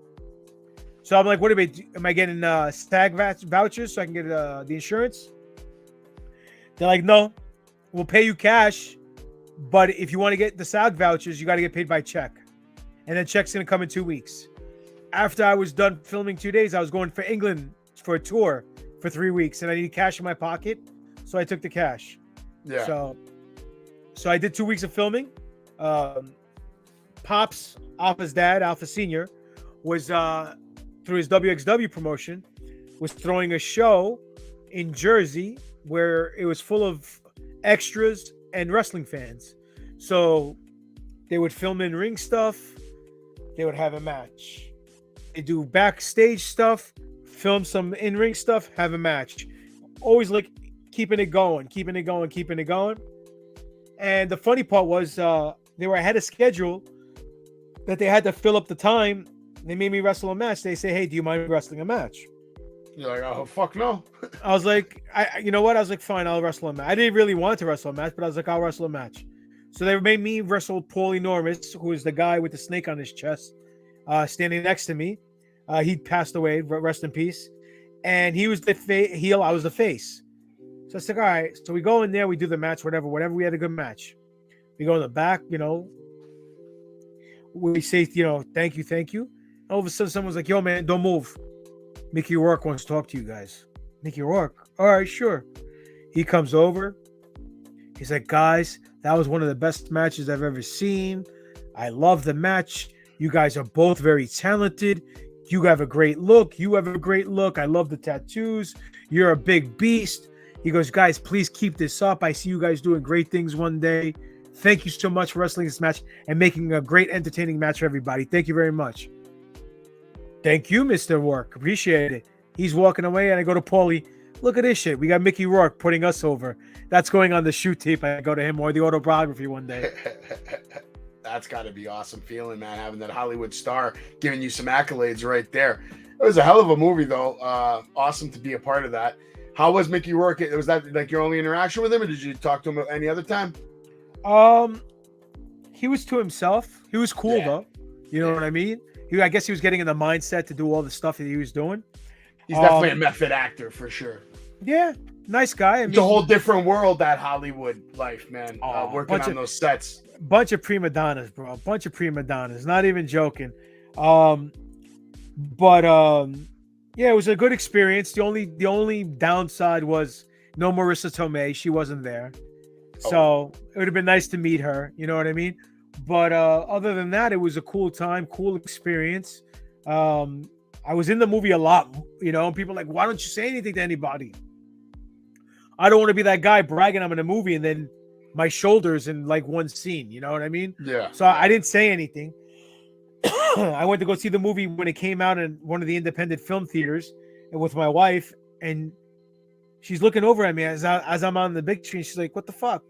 That's you." She's like, "Why didn't you tell me you're in the movie that much?" And I'm like, "I didn't know." I go, "Actually, I didn't realize they filmed so much of us. You know, they even mentioned my name in the film, like, you know, as they're reading the card in the main event, PapaDon and this guy versus this guy and this guy." Yeah, so it's that's pretty. awesome. It was pretty cool, man. You know, That's got to be an awesome feeling just to see that. You'll like this. I worked with someone from the Star Wars world for about 6 months. Samuel L. Jackson. Oh yeah. Yeah, I used to do security for Paramount way back when, and I hated it because they would pay us at the end of the goddamn shoot. So you got to waste all your money on gas and tolls to get there and all that nonsense. But it was fun listening to him talk about how much money he made from Star Wars for 6 months. That's all he was talking about. He's like, I don't need to be here. I don't need to do this shit. It was fun. Tremendous. Yeah. I'm actually shooting in another film right now, but it's a little indie film. So okay, that's still good shit, man. You ever do auditions or anything like that at this point? You ever try? I did a couple of pilots. You know what? Believe it or not, okay, it was me, like myself, niece, Pat Buck. We all like did like this one TV pilot. Nothing ever came of it. Did a couple other pilots. Nothing ever came of it. Did one other independent film where I played like thug number 5. Whatever. Nothing came of it. This upcoming film I'm doing now, we shot a scene. We're gonna reshoot it in a different location. They got a better location now. I'm playing some mafioso capo. So, you know, whatever. We'll see how it goes.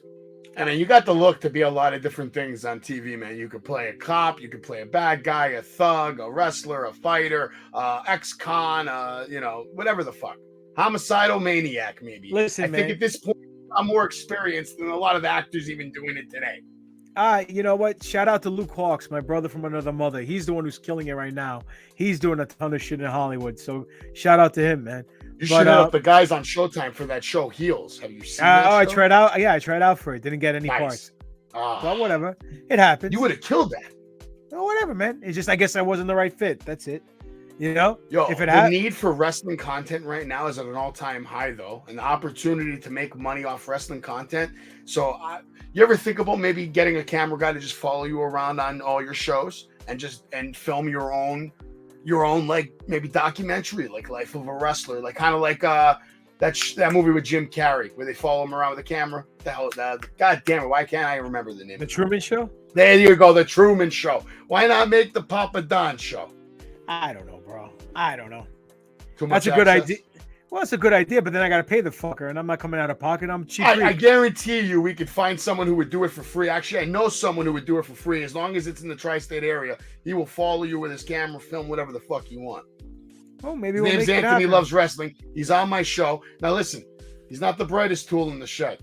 Well, neither are many of the wrestling fans. So He's got a good heart, though. He's got a good heart, and he'll be loyal. And he's looking to break into this business. I made his dream come true. He told me, I met him last year. He said, I want to take pictures of wrestlers.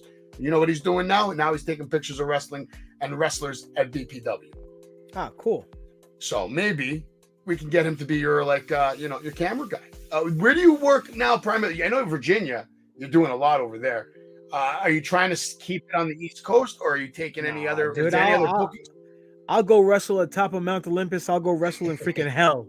I don't care. Wherever Are I you get going to be like Ric Flair, or you're going to surpass Ric Flair? Are you still taking bumps at 80? Hey, listen, I'll take bumps at 180. I got 37 kids I got to take care of, bro. You know, college is expensive. Yes, it is. Look, right now I'm in Virginia. I'm going to Canada. Great North Wrestling in May 6th. I wrestle here in New York for NYWC. I wrestle Immortal Championship Wrestling, Alpha Championship Wrestling. Ronin down in Florida, I'm still their champ. They're still trying to recover as far as the whole Corona pandemic that happened. Where else do I wrestle? I wrestled in California. I wrestle in New. Wherever I can get booked, I go. You know what I'm saying? It doesn't matter to me. You know, the more I can go around and wrestle and do what I do, the better for me. So, you know, it is what it is.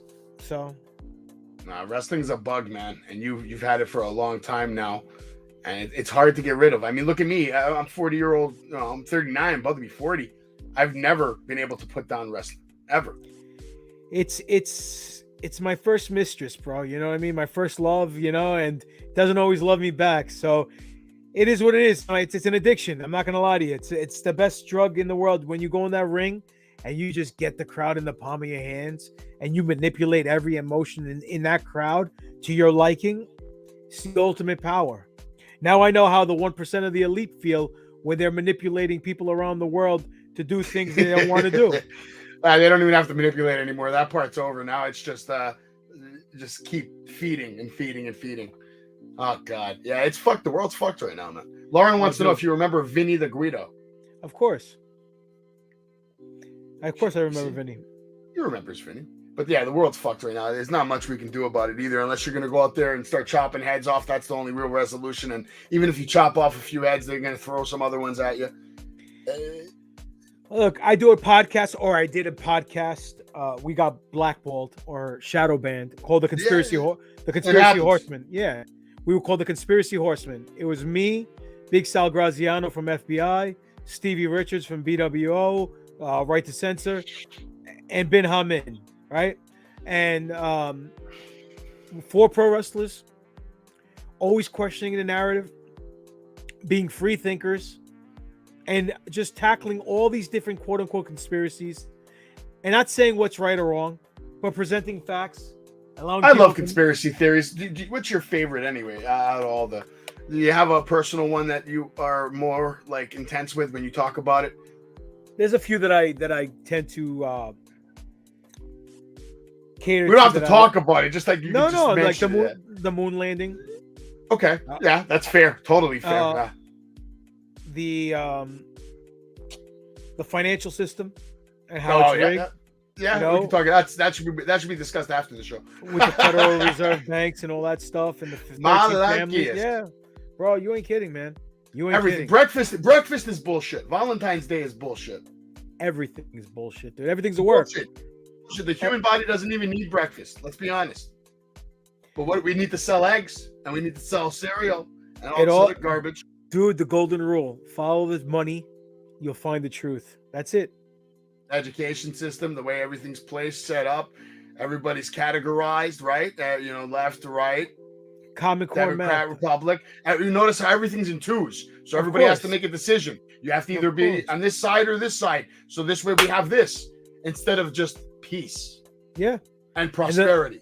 And the problem is this: a house divided can't stand. So they keep people fighting amongst themselves over stupidity, like race, religion, gender, sex, social standing, class, all this nonsense, right? You can't even have a discussion anymore sometimes without just turning it into a heated argument, unfortunately. And of course, family and friends. Remember I told you how the workers work the crowd? That's exactly what's going on with the people on top of the pyramid, of this pyramid system that we're in, working the bottom. And that's why there's 100 people in this world that control the other 7-8 billion people. So I'll get deep into it for a second. There's got to be a core reason to all of this. Now, do you believe it's either just pure evil as far as greed and corruption, or do we have a higher power here at work? Is there a devil in play here, or is there a fucking alien in play here? Do you believe in the devil and his power to ruin this fucking planet? Yeah, dude, I'm religious. I'm super religious. I mean, I'm not like super religious. Like I'm not at church every Sunday like I should be. No, church is a work, dude. Organized religion is a work. It's a business. Yes. But I have faith, and I'm a Greek Orthodox Christian. I believe. I love my priest, by the way. I do happen to have a cool priest, but he's a young priest. You know what I mean? So he gets it. That's cool. And again, you can make your house your church. You know, you don't need to have a multi-million-dollar complex that always has a leaky roof, that always needs money. You know, to go show who that you believe in Jesus Christ or God or Allah or whatever you believe in. At the end of the day, different religions, all they are is a different point of view. You know, so it's the same angle. It just worked differently from different points of views. You want to call your God Allah. You want to call your God Buddha. You want to call your God Jesus Christ. You want to call your God, Scuba Steve. Doesn't matter. There's an almighty creator out there. That's it. I don't believe in evolution. I think evolution is bullshit and was put in there to thwart us from the truth. Do you believe in the dinosaurs? Big Sal and I had a discussion about this. I do believe in the dinosaurs. I don't know. I'm still on the fence on that one. There's 50-50 that there's been proof that they showed that stuff they found isn't exactly 100% legit as far as the full skeletal remains, and then they make most of it up as they go along. But who knows? I think they were dinosaurs. Everything is basically the Colosseum, man. It's absolutely. It's just a distraction. It's a distraction from what we're really doing to you. Flat Earth is not real. That's for sure. Yeah, I don't believe in that. I'm not a big flat earther. Now they're starting to say it's shaped like a hot dog. Now that's the new one. Now, if you've heard the hot trend. Dog, it's shaped like a hot dog. I don't know what planet we're living in. You can walk on the street. We can go to Times Square one day. We do some random interviews with random people, and I guarantee you, half of them won't even know like the times table. They won't know how many days are in the year. They common sense shit. They don't know what Northwest is. If you tell them to this generation, man. Like me and you, we used to go to the library. You wanted to learn something. Either you had to talk to someone that knew what they were talking about, or you went to the library and you just hoped they had the book or the letter of the encyclopedia if you weren't fortunate enough to have your own set. I had a set, but I was always missing a letter, either H or fucking J or... I had the World Book Encyclopedia. We weren't rich enough to have the Britannica. So we had World Book. You know what I mean? And we did have to do our own research. We had to go to the library and do research and put the notes on the bottom of the reports and all that bullshit. Listen, nowadays, because of this, people's attention spans are that big. And the cell phone literally is the downfall of mankind. Absolutely. Everything's so convenient at the edge of your fingertips that you don't appreciate the journey to get to the destination. You know what I mean? So you remember calling people and like hoping they were home so you could have a conversation with them? Yeah. How many people do you have in your phone that you call and they don't even call back anymore? Like not that they're bad people. They've just been conditioned to just they send a text. Yeah, I yell at my wife all the time. I'm like, yo, contact so and so. All right, I'll send him a text. No, man, call him. No, I'll just text him. Just fucking call him. It's not that hard. Forget it. My kids are the worst. I'm like, yo. Oh, yeah. I can imagine. I'm like, yo, call so-and-so. Already text them. No. Call them. I go, maybe they didn't hear the text go off.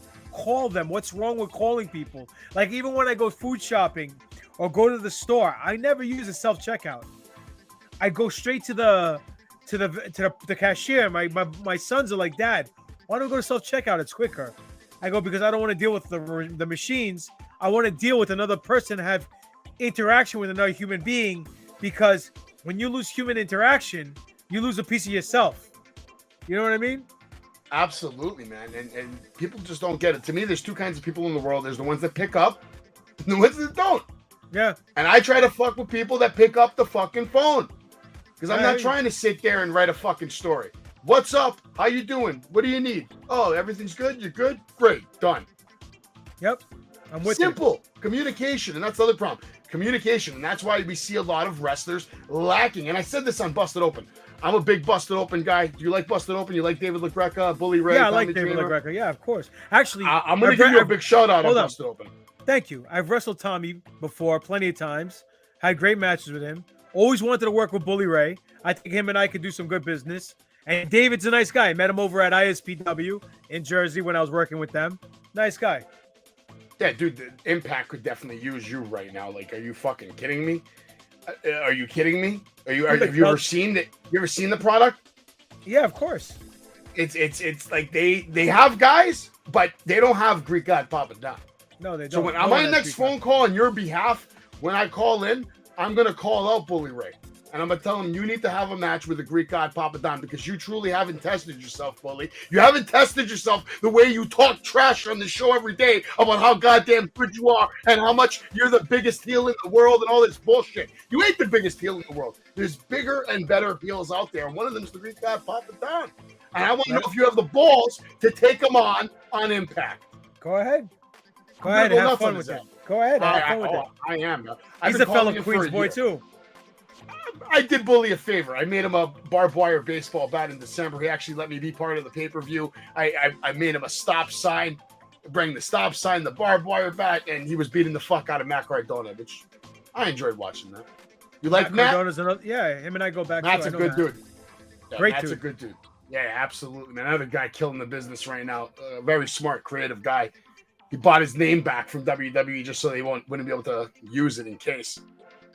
Smart man. Don't worry about our tickets. Yeah, Bully Ray does owe me 2 tickets to WrestleMania, actually. Because he told me on the show, if I go to Dave LaGreca's house or a neighborhood and steal a stop sign or make him a bat. So I can't incriminate myself on the show, but a stop sign was secured and a barbed wire bat was made. So Bully Ray owes me 2 tickets. So I'm going to give you a big shout out when I call up. I'm also in charge of the Facebook group, which has like almost 10,000 followers. I'm going to send you an invite to that later, so you can promote any of your stuff there, podcast, because you are very well known. There's not many people in the wrestling world that if you go up to them and say, "Do you know Greek God PapaDon?" The majority of them, I would say 90% of the hardcore fans know who you are. Hope so. If not, I've been doing something wrong for the last 23 years. No, they know who you are, and they when they talk about you, they don't talk about you like some independent wrestler. They talk about you like you're up there with anybody and everybody in the game.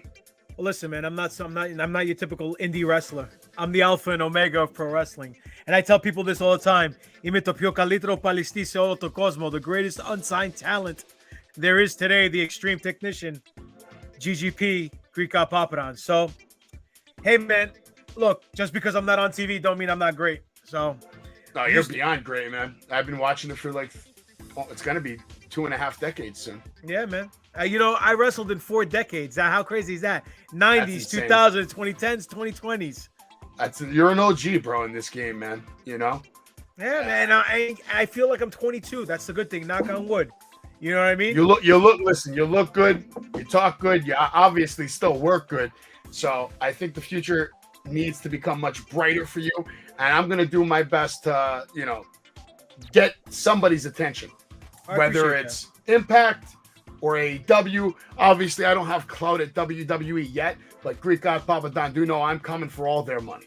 I want Triple H's money. I want Vince's money because they need guys like us. They really do. They think they don't, but they fucking do. They need guys who have the hunger, the passion, and somebody like me and you. I feel like we're 2 people who can go into a locker room and make everyone there better.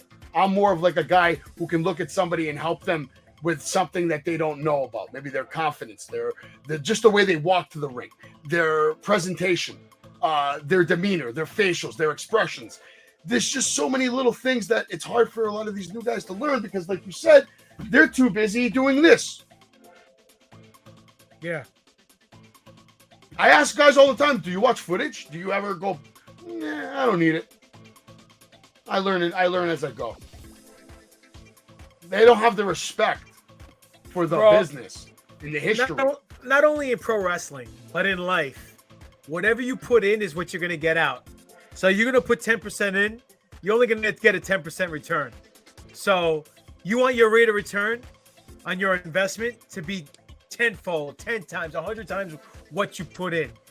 Look, I've been wrestling 23 years. I still train. I'm in the gym 5 days a week. I still watch tape. I watch a lot of old school stuff.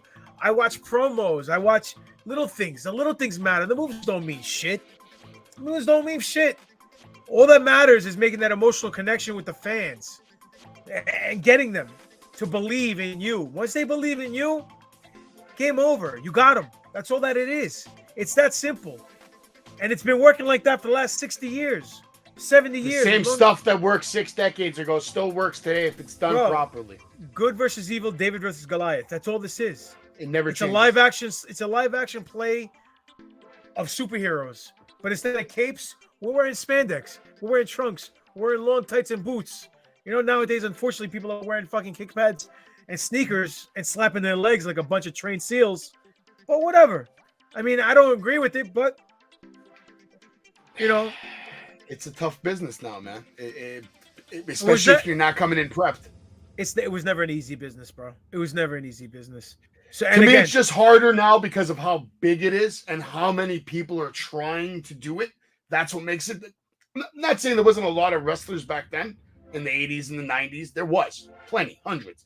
But I feel like today it's like tens of thousands of wrestlers are all trying to make it. Yeah, there's a lot. There's a lot of wrestlers because there's a lot more places to get it. You know, in.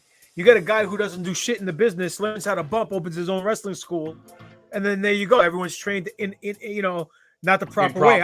Yeah. I was very fortunate to get trained by two great individuals who are the godfathers of Northeast wrestling, who anybody who's anybody came from these two individuals. I was trained by Homicide at the Doghouse, and I was trained by Mikey Whipwreck at NYWC. Yeah, you had it good, man. Yeah, that place was magic. So those two guys, I was able to. Homicide's my trainer. He trained everything from A to Z. Mikey Whipwreck took me under his wing, and he fine-tuned everything and polished me up and taught me a couple of new things here and there. And I am very thankful to be sitting under both those learning trees and saying that those two guys are my trainers, because those are two. If there was no Mikey Whipwreck training people and no Homicide training people, anybody that came from the Northeast would not be around. Speaking of Homicide, when was the last time you had a match with Homicide? A few years back, I think ICW. What was the last time we worked? I think in Queens at the Elks Lodge. Maybe like, I don't know, 8 years ago, 10 years ago, whatever. That's funny that you mentioned the Elks Lodge, because rumor has it that there may be a show run by and a couple of partners at the Elks Lodge. Let me know. How would you like to fight Homicide? Let's do it. It's on. It's on the card. Obviously, there are things that have to happen first. We got to sign the papers and all that crap. But the second I get confirmation, I want that to be one of the matches. I want Greek God, PapaDon versus his original trainer, Homicide, because Homicide's still doing his thing too. And I mean, another crazy maniac. I've seen this guy. I've been watching him all over. He's still working like all the time. He never stops. No, he's not. He's a hustler.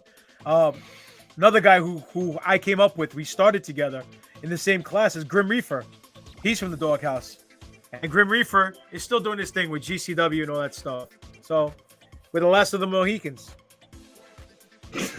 It's crazy, man. My God. Do you have an idea about like what's in the world right now? Is there a top worker, like let's say one of the big dogs, like obviously, do you follow WWE enough to know what's going on with like the Bloodline and Roman and Cody? Do any of these stories intrigue you? I think the Bloodline has been booked perfectly. I think it's done very well, good business.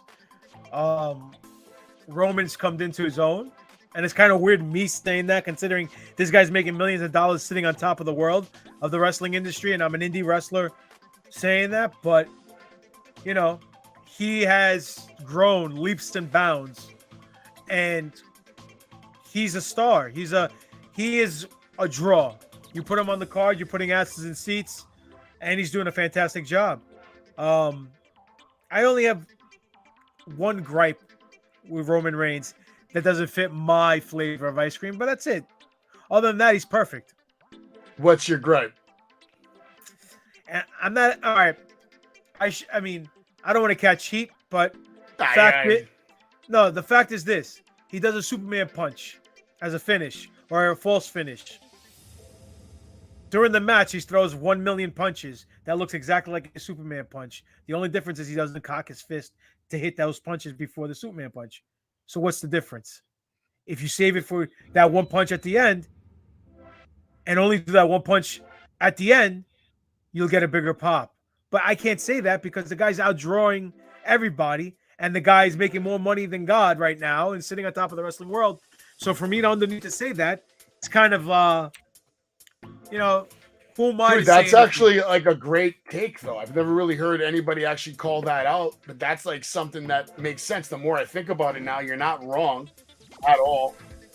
Again, chocolate, vanilla, strawberry. Wrestling's They've been grooming him for a long time for success, though, Roman Reigns. I mean, they've been shoving him down the throats.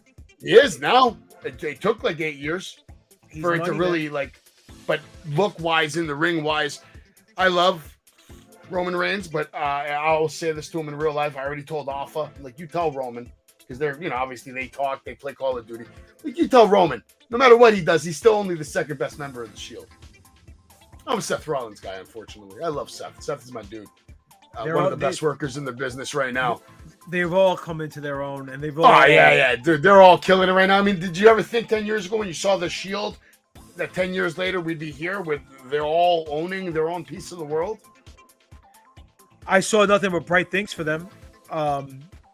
When he was Tyler Black, he was killing it on the indie scene, having great matches with Nigel McGuinness in Ring of Honor, Jerry Lynn. Same thing with Mox. He was having great matches, doing what he's what he was doing on the independent scene. Him and Homicide had a great match one time. I was there on the card wrestling somebody else. And then Roman, he just comes from a great family of great workers. I've never seen one bad Samoan worker ever. And I've wrestled. Actually, that's a great fucking point. You're absolutely right about that, dude. I used to wrestle 4 Pops at WXW. I've wrestled Samu, in a match. I've wrestled Samu's son. What's his name? Oh my gosh. There's so many. The bloodline tree is crazy. No, he's an MLW now. What's his name? Okay. Oh my god, I can't believe I'm drawing a blank here. Anyway, man. I've wrestled him. I wrestled Umaga before he went back up to a WWE. That's a tough one. You know what I mean? Alpha Jr., I've known him since JCW days when him and Loki were feuding. You know what I'm saying? We've never worked, but we've been on tons of shows together. LA Smooth, another great worker. So do you have one worker like the what's the one match that's missing from your life that is like a dream match for you? It just hasn't happened yet. Maybe you came close or you tried. Is there that one match that Fit Finlay? Him and I were supposed to wrestle once at NYWC and it never happened. That must have broke your heart. Yeah, because I like Fit a lot. He's another guy. Dude, man. Him and Regal, man, they bring the realness, And actually, Brian Myers once paid me a compliment, and I never looked at it the way after I was wrestling. I was a babyface for a match, and when I'm a babyface, I tend to do things I normally don't do: head scissors, suicide dives. I'll flip and land on my feet. All the shit I don't do as a heel. You prefer being a heel, right? Yeah, because I like controlling everything. That's in my OCD more factor. Fun. You want to see a baby face? I'll show you a real baby face. Look at this baby face right here. You know who that guy is? Who's that? That's me. Is that you? That's me. At 13 years old, that's when I started training. At this rinky-dinky gym that opened up down the block from my house in Astoria, Queens. I'm walking home from the park one day, and I look through a window, and there's a wrestling ring. Look up at the sky. I'm like, was it the Hungarian Barbarian, your trainer? They called themselves Northeast Wrestling as well. It was run by Ben Lagerstrom. Oh, I heard that name. There was a show. There was a Ben Lagerstrom show with some of the Doghouse guys before the Doghouse came. And there was a riot there. Yeah. There's a long story behind that. There's a lot of stories. There's a lot of shit about that guy, dude. This guy let me walk out of the gym with a full-blown concussion, and I didn't know who I was for 8 hours. Walking in the streets, they didn't know how to get home. And I only lived a block away. My friends found me on Astoria Boulevard in 77th Street, just holding my head. They get me to my mom's. We go to the hospital. I wake up during the CAT scan, MRI, whatever the fuck it was. Thank God. The guy's like, oh, thank God you have a thick neck frame. Otherwise, you could have had, big damages. No damage, nothing.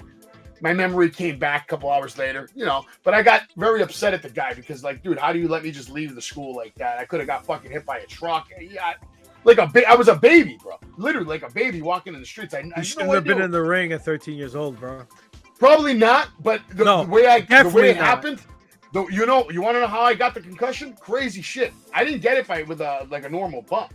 He didn't do good ring maintenance, this guy, at all. And the canvas was ripped off. It was kind of fucked.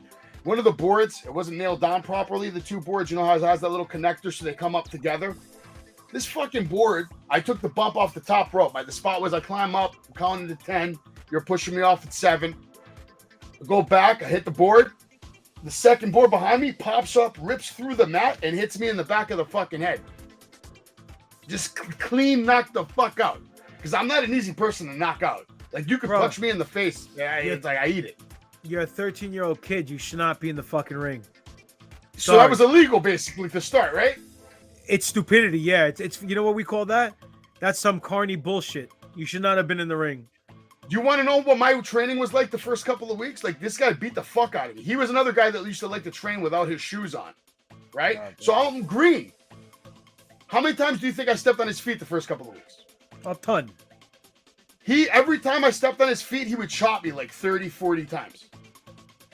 Like, just beating the shit out of me. And I ate him. Like, right now, I tell people, and they think I'm like crazy. There's only 1 or 2 people that I wouldn't take a chop from. And that's just guys I have common sense. I'm not taking a chop from Mark Henry. And I don't think I would take a chop from Big Show unless I'm getting paid for it. Like, other than that, I'll take a chop from Brock even. I don't give a fuck. I'll fight Brock. I don't know if I'll kick his fucking ass, but I have the balls to fight him because I'm a tough cookie, man. But yeah, the concussion didn't happen until I was 16. After that, I tried wrestling a couple more times. I worked out in the doghouse. I worked out with Gino Caruso. Went to a couple other promotions. Who'd you work out in the doghouse with?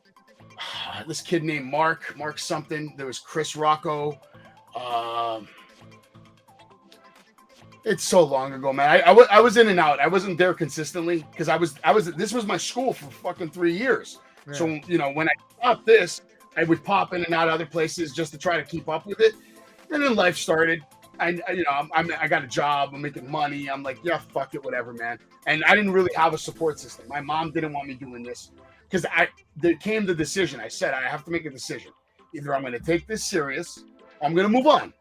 So my choices were: I can leave my family, go to Canada, try to get into the Heart Dungeon, go to Texas, try to get into Shawn Michaels School, maybe Killer Kowalski School, either go to a real school or just give it up. And I gave it up. Like, I moved on. I had other things. I did a lot. But here I am years later. I mean, if you read this article right here that I'll show you, maybe I'll show it to you later if you're ever bored out of your fucking mind. This is the article from that cover. Because I don't know a lot of 13-year-olds that were on the cover of a New York newspaper that was on the corner of every fucking city. That week was the best week of my life. In school, everybody coming up to me asking for autographs because I'm on the cover of every fucking corner. And they're like, I didn't know you wrestled. There it is. For Furious George, making it to the pros won't be tough. Blah, blah, blah. Age 15, this came out, right? 255 pounds at 15 years old. They used to call me Furious George, but my mom called me Brown-Eyed Savage. And that's why I wanted to tell you that. This Savage shit, it's not just because I'm a mark. My mom called me Savage from a baby. Brown-Eyed Savage. That was always my name. So that's why, I don't know, now it's like I feel like I've come full circle and I have a chance to make some kind of an impact on the wrestling business in a positive way and leave it better than I found it. Maybe not as a wrestler, because like you said, I'm a dad now. I don't want to risk getting injured. And honestly, I think I'm better suited for this. Cool. That's just my opinion then. So that's fine. Crazy, man. I'm sure you hear all kinds of stories like this about guys that, coulda, shoulda, woulda. Yeah, but you know what? At the end of the day, everything happens for a reason. And free will takes us to our path that's where we need to get to in life. And as long as we're not hurting other people and you're doing the right thing and treating people with love and respect, that's all that matters. You know what I mean? Like this Ben Liger, some guy having a 13-year-old kid in the ring and having grown-ups beat up on a 13-year-old kid. Fuck him. He's a piece of shit. I'd say it to his fucking face. Every Tuesday, Thursday fight night where I'd be in the ring with grown men and we would make each other tap out type of shit. No one ever made me fucking tap out. And some kid almost broke my neck. I got up with him on my neck. I ran from one corner to the other and I jumped and I killed this kid. And then I just put him in the nice little sleeper and that was a wrap. I was an animal though. I was Kevin Owens before. Like I wish I had footage. There was no cell phones back then in my life. Nothing. I was KO before KO. 100%. And I look better than him. I'll say that to his face. He wants to fight too. We could do that for free. I'll fuck him up too. I'll fuck up MJF too. That little bastard. Nah, I'm not a wrestler anymore. I don't want to fight MJF. I love you. And your mom's cool. But PapaDon, I love you too. Big fan. I can't wait to see more of you. I'm going to try to get to one of your shows soon so we can meet up in person. If not, we're just going to go out for some Greek food, get some drinks. And I'm going to talk to a couple of people, and we're going to see if we can get you on some shows this year. Yeah, man, definitely, dude. That'd be great. Maybe we'll go to Cherry Valley in Whitestone, get a nice little sandwich, huh? 24 hours. Yeah, brother. Nice. My favorite one's the Beast, baby. The Beast. Oh, shit. It's been a minute, man. Yeah, Cherry Valley, man. Yeah. I'm like, dude, 2 minutes. I'm a Queens boy. Valley. I'm telling you, bro. I know. I went to Francis. Did you used to go to DNA? I bet you went to DNA. I didn't. A couple times. That wasn't my spot, though. What was your spot? Caprice? No. I wasn't a big Astoria guy. I was more of a city guy. Okay. But my Cubano used to work security at DNA. Oh, what was his name? Labro. I think I know him. You probably do. I used to line up the shots over there when I walked in. We'll talk off air. Yeah, off air. Appreciate you being here. Thank you so for the much. opportunity, bro. Absolutely. Let's do this again. Best of luck. Thank you. Absolutely, man. Best of luck with everything, and enjoy The Mandalorian. It's going to be a fun couple of weeks right now. We got good shit to finally watch. We'll talk soon. If you want to stick around for a minute, I'm going to end this shit, and then maybe we can talk a little more. Yeah, definitely. Right back, real quick. Go for Check me out, Virginia Championship Wrestling, March 18th, March 25th. Come check me out at NYWC, Deer Park. And March 31st, come to Wrestling Is Now. I guarantee you're going to see a wrestling clinic between the Alpha and Omega of pro wrestling, the Greek god PapaDon. That's me. If you have not realized that by now, Sunshine, versus Absolute 2K, Chris Cage. Don't worry, Chris. I saw that great promo you cut on me. One's coming this week, and I'm going to put you in your place verbally. But on the 31st, physically, I'm going to put you in your place and show you that your arms are too short to grapple with this god. So check it out, man. I'll be in Jersey at the Mecca, whooping Chris Cage's ass on a great show. Wrestling Is Now. Go get your tickets ASAP. And you heard it here live on Wrestling with Savage. Thank you, Greek god PapaDon, one of the greatest wrestlers you're ever going to see in your fucking life. Everybody, have a good night, and thank you for watching Wrestling with Savage. Why are you yelling? I'm excited. Nice to